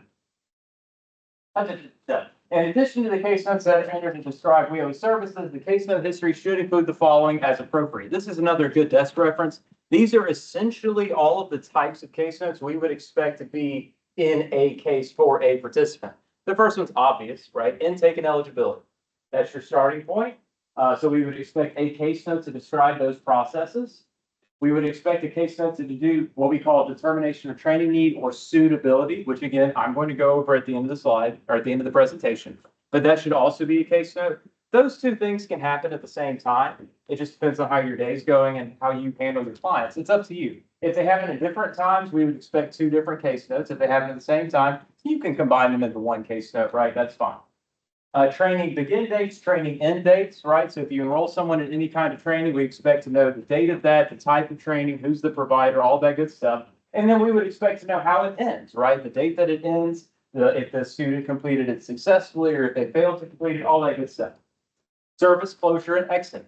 When you provide a service to a client and that service has ended and you close the service, we need a case note describing how that went, right? Did they service close successfully? Did the client drop out of whatever that service was, et cetera? And then finally, follow-up, right? We all know follow-up. You have to follow up 4 times within a year, 4 quarterly follow-ups, right? The system helps you with that. It gives you the due date, everything. It gives you alerts when that date is approaching. So there's no reason not to do your follow-up because just so you know, follow-up is where we get our performance from. That's directly where it comes from. And we'll show you that at the demo this afternoon. All right, initial case note requirements. The initial case note is critical. Right, it documents the registration in Alabama Works. It'll be reviewed during monitoring. It'll be reviewed during data validation. So it must contain the following: a brief description of why. Why are we WIOA? Why do we do the WIOA? Why is the WIOA helpful to the student? We need to know. I have this adult dislocated worker, which I hate to strike it because this whole presentation is supposed to be for you. But anyway, for youth participants, it includes the objective assessment and the individual service strategy, which I've already discussed. Right. Very important, do them. Make sure you create a case note. We also are going to briefly describe that initial assessment. If you do like the TABE, we need to know the score. If you do like a career exploration thing, my next move or whatever, we need to know how that went. What were some of the conclusions from it? For training with higher suitability requirements, such as physical needs, technical needs, temperament, etc., be sure to list those details in minimal detail. You know, if someone is applying to be a welder or a factory floor operator or something like that, there's a high physical requirement there, right? Some individuals, you know, you might have to have a discussion with them. I've got a bad knee. I can't be standing for more than 3 hours. Well, Johnny, this may not be a good fit for you. Maybe we should find something where your physical access needs can be met instead of this. And we're going to document that in a brief case note. We're not going to say things like Johnny's got a bum leg and can't walk. We'll just say his physical needs do not meet the demands of that profession. Something bland like that, right? Something innocent. Okay. For participant barriers, once again, I prefer this type of wording. The client is disabled.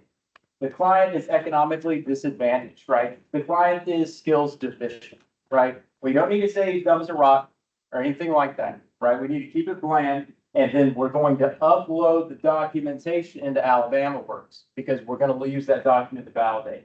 Never describe a disability or disadvantage in detail in a case note, right? As with all other aspects of WIOA, the detail and proof should be in the documentation. All right. Here's a sample case note. I'll just read it real quick. This is for that intake eligibility case note. Completed intake eligibility assessment for Jess on this date. Intake documents were filed. She had a TABE score of E. Her work history includes retail. There's no suitable employment in her area. We reviewed her proficiencies from her IEP, which we uploaded into the system. She's an effective communicator. She's sensitive to others. She's patient, all that good stuff. So we discussed healthcare training with her, right? That's a good suitability fit for someone with those requirements and proficiencies, right? A lot of that, you might not have some of this information as far as the training start date and the cost of the training. That may come later, and that's fine. Simply write it in a case note when that information is available to you. But I included it here just so you know that that's also great information to have when you enroll somebody in some type of training. Okay, templates. I love the templates. Our system allows you to template case notes. If you're finding that you guys write the same case note over and over again, especially for things like supportive services, incentive services, that type of thing, feel free to create a template. The system has a template option in it. Alicia will try to show you that this afternoon. Here's some sample templates that we kind of see a lot. Like I mentioned, the incentive payments, the supportive services, certain types of training, maybe something you guys do for every client or do regularly, right? So these templates can save you a ton of time. You essentially click 3 buttons and it creates the case note for you and you're done, right? Time to go to lunch. So just consider those. We'll show you those this afternoon. Documents. I first heard this line when I started here 11 years ago and I loved it, right? I keep it in every training I do. If a document is not uploaded into the system, it does not exist. This was doubly enforced in 2020 when the state passed the Paperwork Reduction Act, which actually mandated us as validators, auditors, and monitors to only look at documents uploaded into our systems. We're not allowed to review your paper files anymore. So if it's sitting there in a file in a filing cabinet in your office, it may as well not exist. Get it into the system. Don't let that kind of thing hold you up. Okay, every item in the system that requires verification is going to look like this. For example, veteran status. You will see a verify with a red asterisk. You will see a few hyperlink options, and then you will see a few selection options here, right? So if you do have a client who's a veteran, he has his DD 214, right? You will click the verify button. You will click that he has DD 214, and then you're good to go, right? After you upload that DD 214 into the system, you're done. You have verified that he's a veteran. You only have to do it once, but that's what it looks like, just so everybody can at least one time see what they're dealing with. Okay, certain elements can be verified with the document we call the self-attestation form. This document has had many names. Okay, client status letter, what are some of the other ones? Self-certification form, all that good stuff. The federal government got fed up with all the names and decided to call it the worst one, which is self-attestation form, because everyone knows what that word means. But these are the items that can be verified in the self-attestation form. Things like date of birth, disability, veteran status, long-term unemployment, low-income status, displaced homemaker, that kind of thing, right?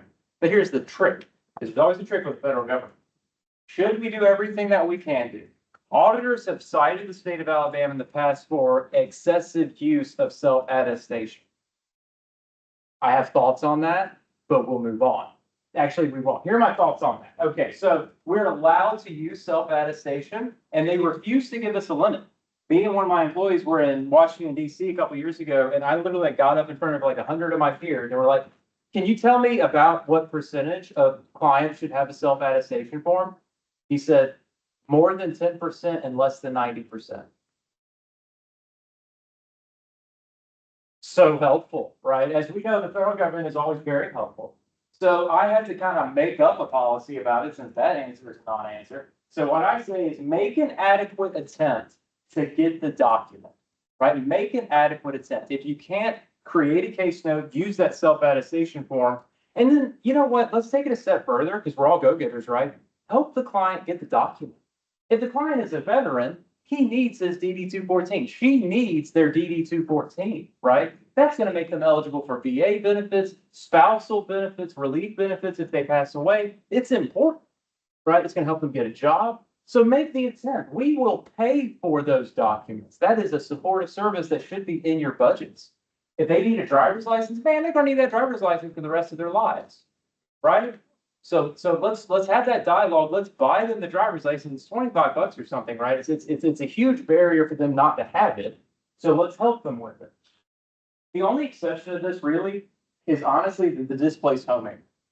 That's a very hard element to prove. We don't get a ton of displaced homemakers, which worries me because I know they exist in Alabama especially. So if you do have a client, you know, who's like, for example, their spouse has been sent away in the military, or, they've had some type of passing or some type of situation, whatever might fit them into that displaced homemaker status, like he or she has been taking care of the kids, taking care of the home, which I personally believe is 100% valid, like, job, right? And they've lost that job due to the economy or whatever, right? We will let you use the self-attestation form for that every time. Because we're not going to get evidence of something like that, right? I don't want a bunch of death certificates in the system. I don't really want to remind our clients of a harsh time like that, right? So for that, I say, we'll use the self-attestation form, but the other stuff, let's be very careful and make the adequate attempt to get that documentation. Okay, this is the red slide, everyone's least favorite slide. I'm going to say right off the bat, I had nothing to do with this slide. Please don't email me or send me viruses or hate mail. It's not my fault. But we now require documentation from DHR or from SSA for any TANF, SSI, SNAP, or public assistance recipient. Not my fault. It didn't used to be this way. We used to be able to have a phone call with the DHR representative and put that in the case note. They took all of that away. Now we have to have an actual document, which can be a nightmare. The basic skills deficiency, that's the TABE, where we're looking into and researching other testing availability kind of thing, but it's not going great. So right now we're still using the TABE.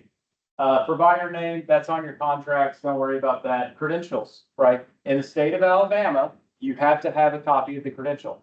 Now, your friends from other states may have other rules, but Alabama has its own rule, which is not my rule. So we're going to enforce this rule, which is you have to have a copy of the actual credential. Employment information, this one also kind of sucks, right?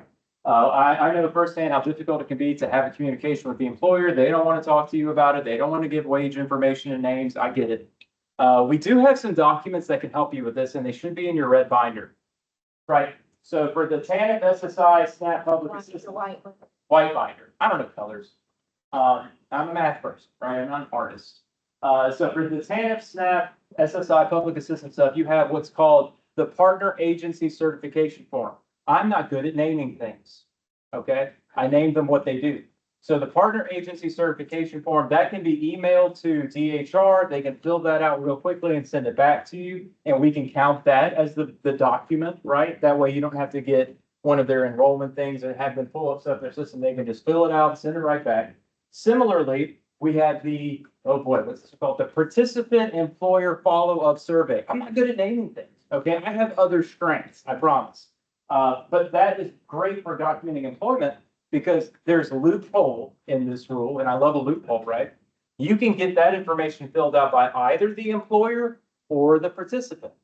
So if your participant knows their start date, your participant knows their wages, they can just fill out that survey and we can load that into the system. We can count that as verification of employment. And of course, you can still use pay stubs, tax returns, all of that good stuff is still valid as well. MSG dates, sure. We have a form for our adult ed participants that it's called a the wage verification form, but it has the information. Can we use that? Sure. Just, when you're uploading that information into the system, you need to make sure that it has the same info on it as far as start date, wage, all of that good stuff. But yeah, absolutely. I don't care what the form looks like. I've been told to stop saying this, but Tammy laughed last time I did, so I'm going to say it anyway. You can use toilet paper to fill out all this stuff, y'all. As long as it scans into the system, I don't care. And maybe your bosses might have other opinions about it, but I'm like, let's get the thing done, right? So we can move on with our day and help our clients, which is actually why we're here. MSG dates. The one trick with MSGs is, especially with transcripts and report cards, a lot of the schools have stopped putting the actual day on it. They might say May 2025 or something like that, which does not help us, right? So if you don't have the actual date on the MSG, like I said, specifically the report cards transcripts, but the day that the student obtained it, either the student told you or the guidance counselor told you or something like that, simply create a case note explaining that you got that date, right? And then just write it on the MSG initial. Right, we'll look at that. We'll say, oh, I don't think, they had to put this in. Let's check. Oh, there's the case note. No worries. Right, it's going to count. We'll validate that. All right, data program entry should be on your application. Everybody needs an application. Easy as pie. Okay, let's see. Uploading documents. These are just some tips and pointers on uploading documents that we noticed in past validation failures. Like I just explained earlier, All eligibility documents should be put together in one. That makes it easy for us to monitor it. Everything else should be uploaded separately by topic to the best of your ability, right? No, it's getting written up for stuff like this, but we should make sure we're trying to be cohesive and have a good plan. Other assessments should be uploaded separately, right? That's a different topic. Do not upload blank pages, right? It happens all the time. You're not gonna get written up for it, but it's a waste of the space that we as taxpayers have to pay for our system. And it is also the risk that you thought you uploaded something, but it came out blank, right? Which in that case, you're gonna fail validation. So just be sure to check your scanner settings and all that stuff. Make sure the dates match. Again, back to theory, validation is very much based on the date. That's way more important than almost anything, like the signature and the date. Those are the two important things, right? So make certain if you have, like, for instance, your application, the application should have a date. That should match the date on the application section of Alabama Works, right? Sounds simple, people mess it up a lot, right? Especially if it takes you a few days to put that application into the system, you have to backdate it, right? Make sure those dates match, right? That's just something that kind of trips people up occasionally. If you have, like I said, all right, I just realized I already said this, but the blank and incorrect date thing, if you know the information, right, put it in there, initial it, write a case note, you're good to go. Okay, work, focus. Okay, so when, I can't remember what it is, and it might be the application and it might be on the IEP. But just say like, I started the enrollment and putting in the application. And so I did all of that today, which is the 28th. But when I actually print it, it may be the 30th, but it's gonna print at the bottom, like the day that I actually printed. So I can't take that off, like that's something that's. That's fine, but next to the participant's signature, there's always a date line. Right, That's the date we're talking about. okay, Not the, because yeah, even like web pages these days, they want to put all this supplementary information on there. But yeah, whatever the date is next to the date, the signature line that the participant signed on, that's the one we validated. Good question. Good question. All right.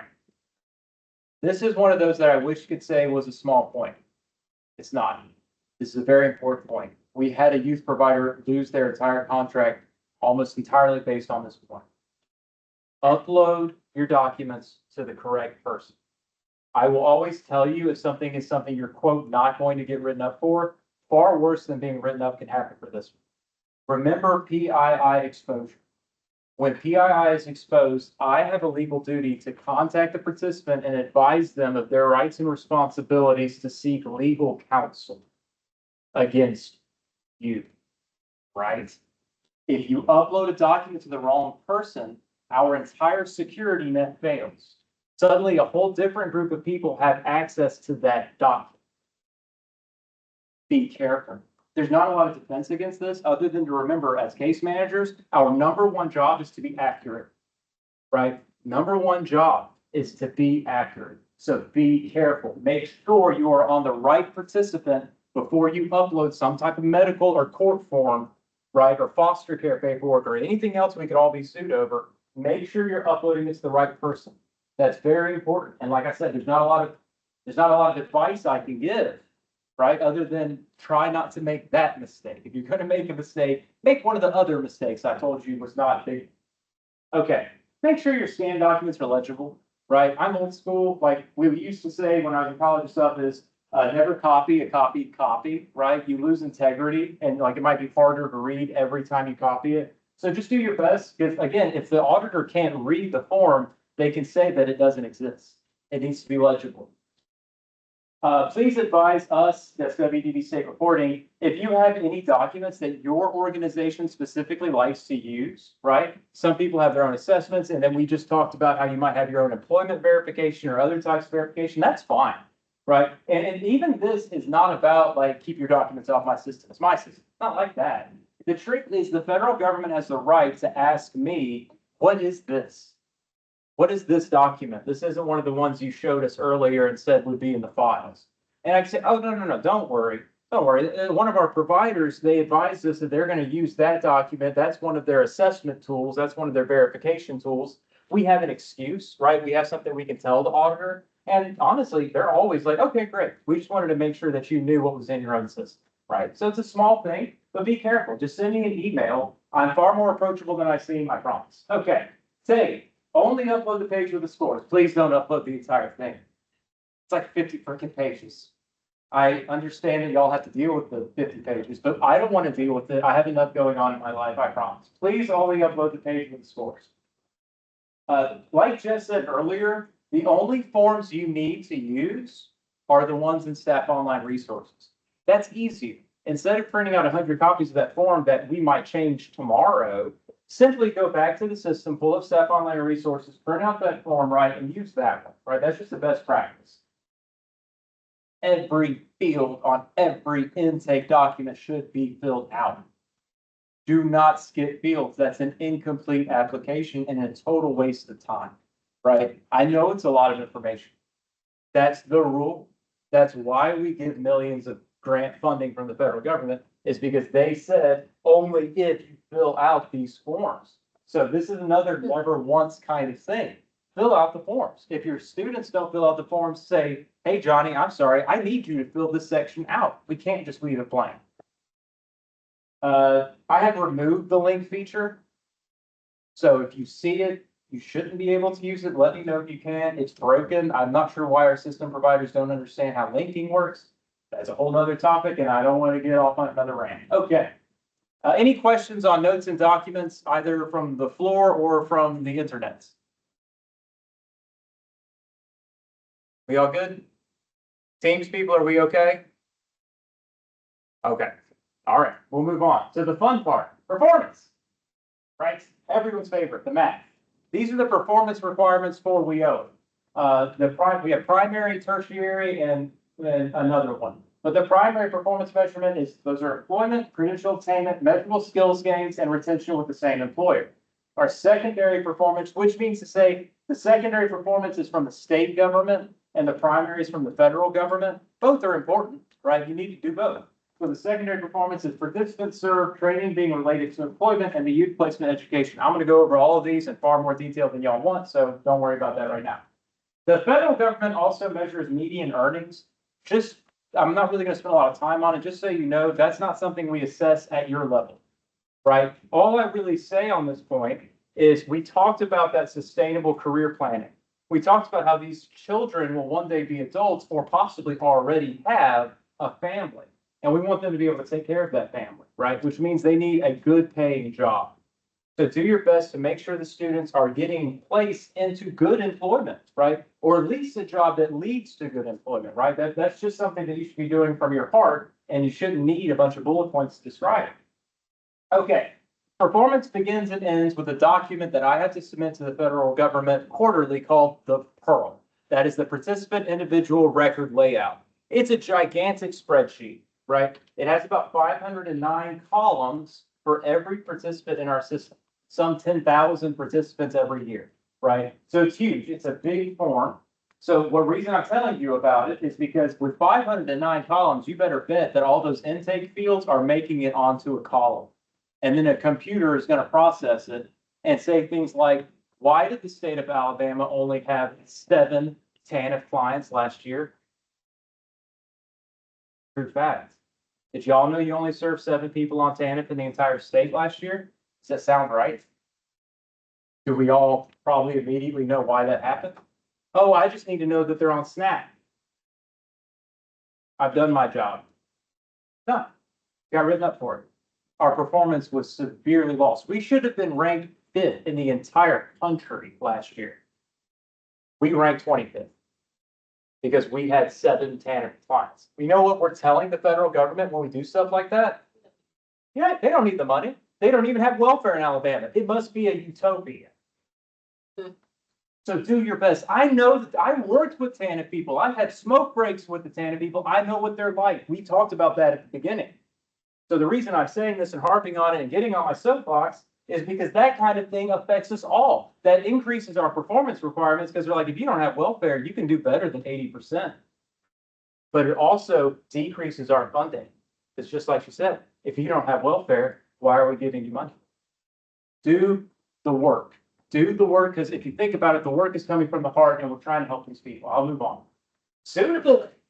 I've added this slide to the presentation because we have gotten decreased funding. Everyone knows it. Our funding this year is set to be decreased some 10 to 13%.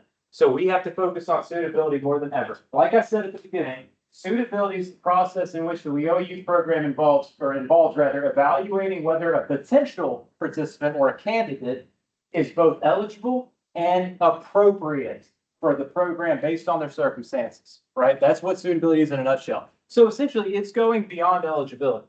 At this point, we've already determined that the client is eligible, right? Now we're trying to assess whether the WIO youth program is the best fit for the client. And I've got examples and everything for this one. As a rule, the bottom line, right? As the suitability process is a mandated element of WIOA, the state does not accept excuses for failure to perform. Because like I said at the beginning, you should have screened them. They're not showing up anymore, Mr. Kevin. They won't come to the thing, Mr. Kevin. They've got a bad attitude, Mr. Kevin. Okay, I'm sorry they failed. We all failed, right? Because we had an opportunity to screen them out at the beginning and we chose not to, right? So don't do it. And here's some other points and examples. Here's what suitability is in detail, right? It starts with that comprehensive assessment, which we call the objective assessment. There's a whole section in Alabama Works for you to do your objective assessment, right? It's a detailed assessment of the participant's educational level, their work experience and skill set, their career goals and interests, and the barriers they may have to employment and education, right? So it has all these tools you might be using, right? Basic skills assessments, employability tests, all that stuff. It identifies whether the services we provide, right, align with the needs and goals. But that's the easy part of suitability, right? That's the easy part of the suitability. The hard part of suitability comes next. That's when we're evaluating commitment and motivation, right? That's a tricky one, especially with youth. We need to determine that the youth is willing to engage in our program before we enroll them into it, right? We need to assess if they're ready to work. If you have a student come in and say, look, I don't really plan on getting a job. Like my mama told me I had to be here. Okay, let's help you write a resume, right? Let's go into our resource room and look at some jobs, right? Don't enroll them in WIO. Don't spend the money on them, right? Because that student's not going to succeed. Rather, better put, that student needs additional opportunities to succeed, right? They need some kind of intervention to succeed. And WIO is not that intervention, right? WIO is the final step. So what we're going to do is we're going to align our suitability with our program services. We're going to compare the youth needs with the services we can offer, right? We're going to make sure we've got that done. We're going to ensure that their goals align with our resources, right? And our performance, right? Can they not work, right? Are they not looking to go back to school? That type of thing. And it all comes back down to what do I do if they're unsuitable? Do I just turn them away? No. Right? Because what we're doing is from the heart, right? Not just to obtain federal grant money, right? So what we're going to do is refer them. If a student is not the right fit for any one of these reasons, we're going to refer them to another program or resource, whether it's adult education, the TANF program, voc rehab, some type of community-based organization. I'll say it, a church. Some of these people need church. Anyway, we're going to refer the unsuitable clients and make sure they get the tools they need. Maybe they can come back, right? Maybe someone can intervene. Maybe you can intervene. I'm not putting that on you. That's a big burden to bear. But if you can, do it, right? Because we're here from the heart. None of us are here because we're making bukus of money, right? That's not what's happening here, right? We're not all so well paid that we stay here. We're here because we believe what we do makes a difference. And I guarantee it truly does. Okay, let's look at some examples of unsuitable clients. The number one is probably the hardest spot. High self-sufficiency. So if you have an 18-year-old that she has a high school diploma, she has a steady part-time job, maybe she's at Starbucks or something, right? And she plans to enroll in college and already has plans done, right? She's on their way. Oh, yeah, well, I mean, my parents have a little fund set up for me, right? Well, I got a scholarship, actually, that type of thing. This individual does not face significant barriers, right? They don't require intensive services that are offered by WIO. They would be better suited for some kind of general career service, right? Or a self-directed program. Maybe you could put them in touch with like the Google Scholar is a new thing that's really popular right now. It helps kids prepare for like college coursework and it's free, right? So you go, hey, no, that's great. We're still going to help you, but here's how we're going to help you, right? Let's prepare you for college. And all of that does not involve WIO funding, right? So that's a good point. If they're so self-sufficient and they don't have those intensive barriers, we have more disadvantaged students we can serve, right? We all know that. Another, and this is the example everyone's here for, right? Lack of interest or commitment. We have a 20-year-old high school dropout, right, who's totally eligible. He's 100% eligible for WIO, right? But he keeps missing appointments. He shows no interest in training, no interest in employment, right? He's refusing to participate in your activities, right? So while eligible, that lack of motivation and participation is going to make it difficult for us to get the outcomes we need. And it's going to impact both the individual's performance and the program performance, right? So that's kind of the trick. If you have this lack of interest, and here's another thought. If you enroll every single person that walks in your door first thing, how will you know? How are you gonna know they're gonna miss appointments if you don't schedule appointments, right? We are not a first thing right in the door agency. That's how you create a revolving door situation where you keep failing, right? So you need to probably maybe schedule a couple of appointments before you enroll in WIOA. Make them come back, even if it's for no other reasons, and test whether they come back, right? Prodigal son it if you have to. That's a totally acceptable thing. Talk to them about resumes. Talk to them about scholarship opportunities. Talk to them about, have you done your FAFSA? Talk to them about, have you considered going back to school? Like, talk to them first, and then let's move to WIOA when we're ready to move to WIOA. And then the third example is needs beyond the scope of WIOA. This one's kind of sad, right? A 17-year-old homeless youth with severe mental health issues and substance abuse problems. That's hard, right? That's hard. That one hits, right? That hits us. Because that's the person we truly want to serve. But the truth of the matter comes down to there are better programs suited for individuals like this, and they need that kind of intervention, right? So while eligible, the immediate needs of the student exceed the scope of our services, right? They need to be referred to some type of specialized mental health care. They need to be referred to some type of transitional housing program. They may need to be referred to something like rehab, right? That's a hard truth. Because I know exactly what it's like, right? I know what it's like. I can see the faces of every single person from that intensive care unit, right? And I hate to think of turning anyone away, which is why I'm not saying you do that. Have them come back, right? Schedule them an appointment with the rehab counselor. Schedule them an appointment with the mental health therapist. Schedule them an appointment with Voc Rehab. Schedule them an appointment. You see, we have all of these opportunities to help these types of people, right? So do your best. That's really what it comes down to. Do your best. Because this one hurts, and it's going to hurt every time. Right, but that person can 100% come back to us once they get over their substance abuse issues, once they get over some of those barriers, learn how to manage the mental health stuff, get on medication or therapy or whatever they need, right? Have them come back, but I'm going to tell you that might be a suitability concern. We may not be able to adequately serve those participants every time. Okay, so to boil all this down, the key points to address, always explain why the program is not the best fit. Don't just turn someone away without an explanation. You owe them that. Provide referrals. I don't want anyone turning someone away without having a stack of possible referrals that you can give to that student. Say, hey, look, here's a program that can help. Here's how we can help, right? There are tons of them. This is the state of Alabama. We have so many religious and NPO organizations out there. There's plenty of them. Do your research, you'll figure it out. And ensure that the individual feels supported and encouraged, right? Even if they are not enrolled. Have a heart. That's all I'm saying.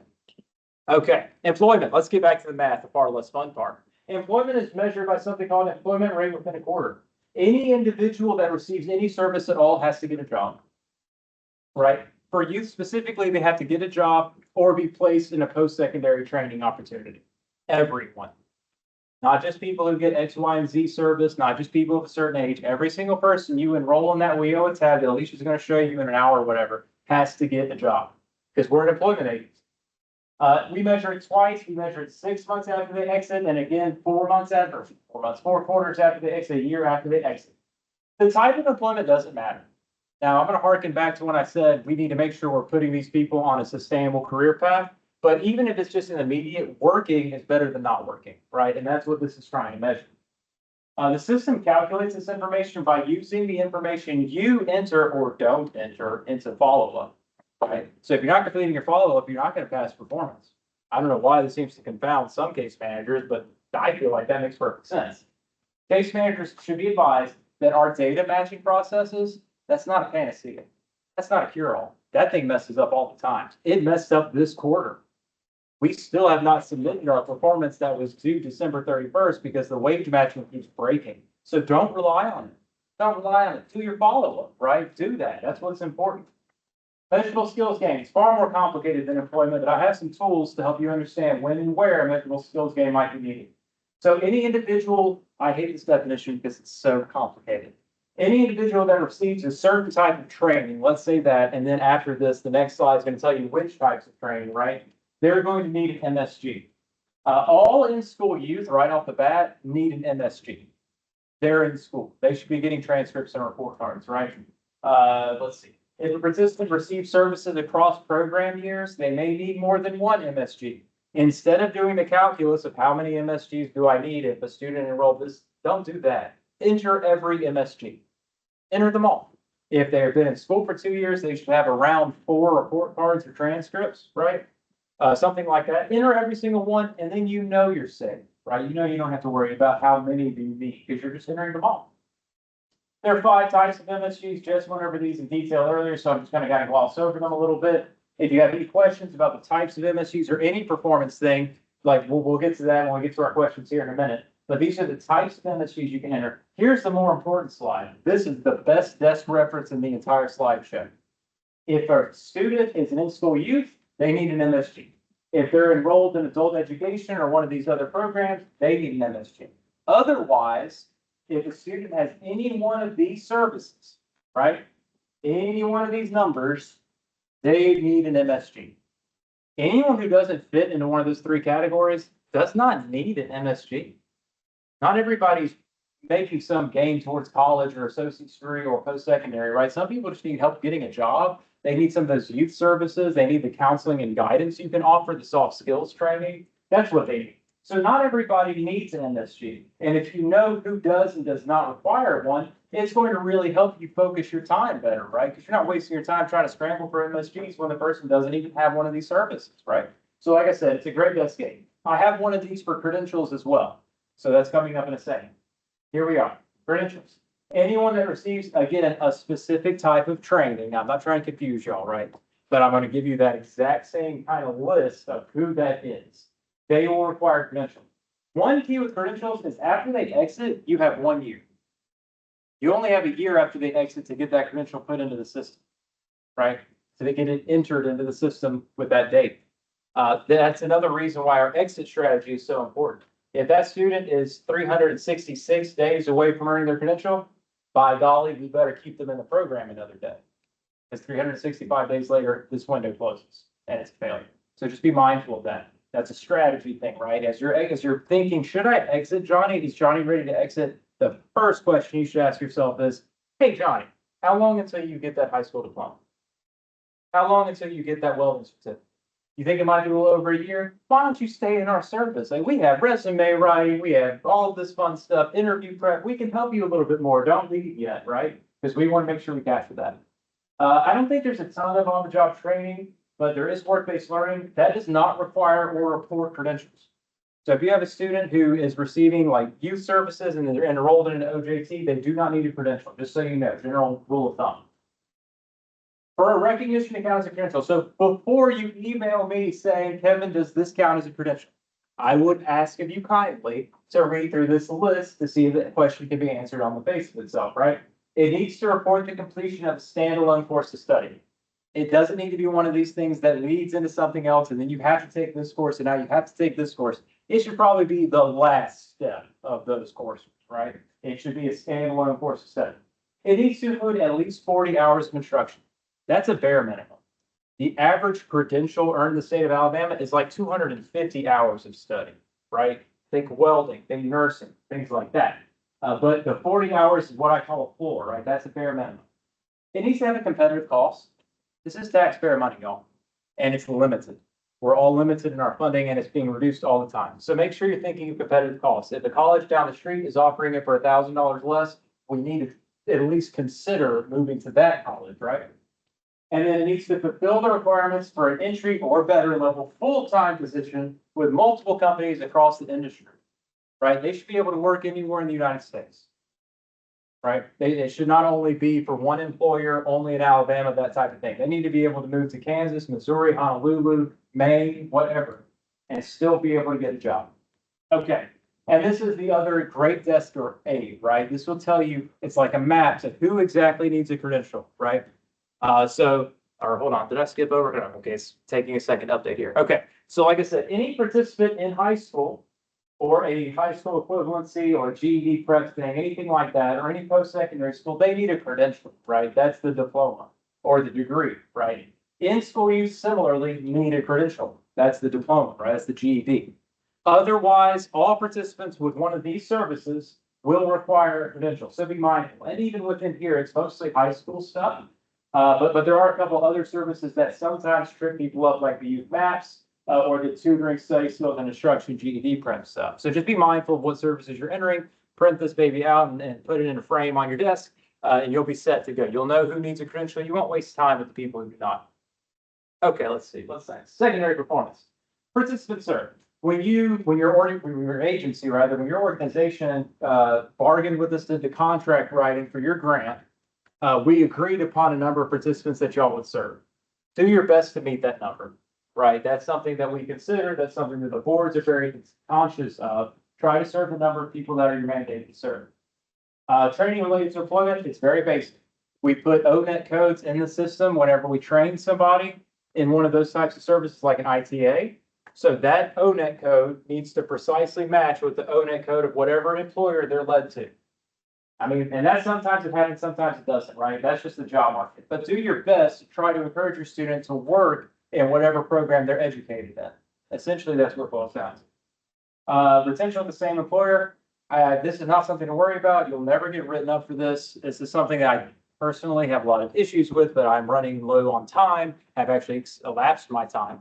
So don't worry about retention of the same employer. All I'll say is if it makes sense for the client to stay with the same employer, that's great.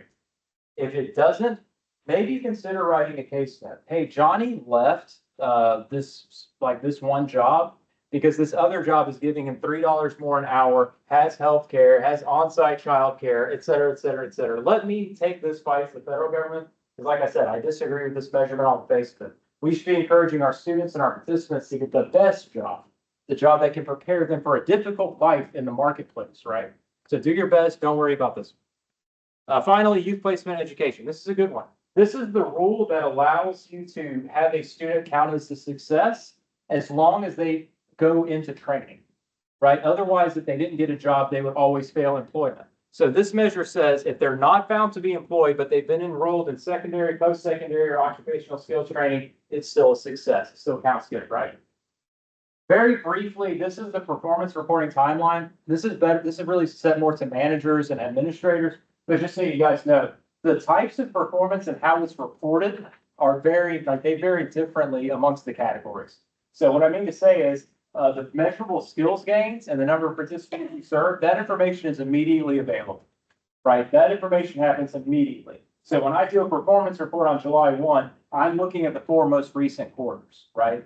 As you get into the other performance, it gets a little weedier, right? When you look into employment rate, earnings, training related employment, suddenly it staggers, right? And we're actually looking a year in the past, right? For credential rate and retention, we actually look a year and a half in the past, full 18 months, right?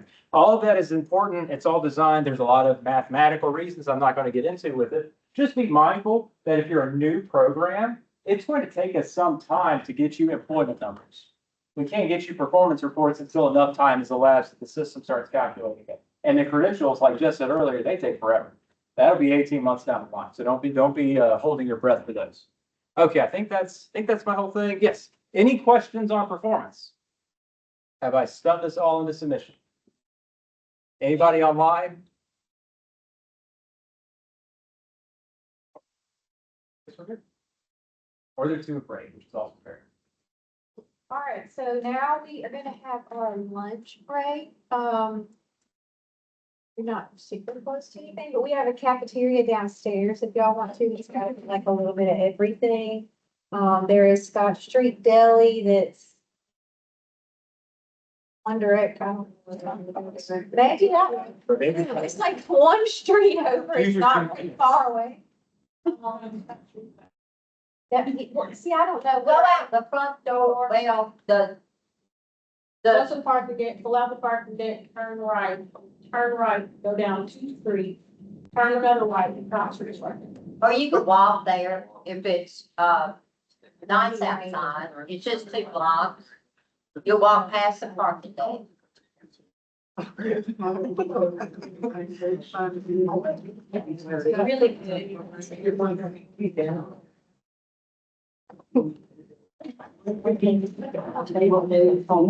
I can see you know, that's the same thing. Yeah, I couldn't go. Yeah, I would say.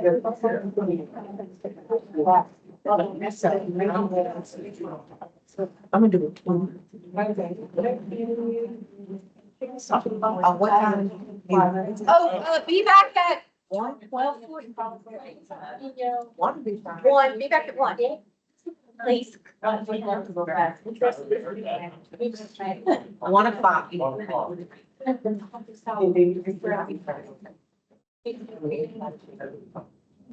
They're in a lot of real good.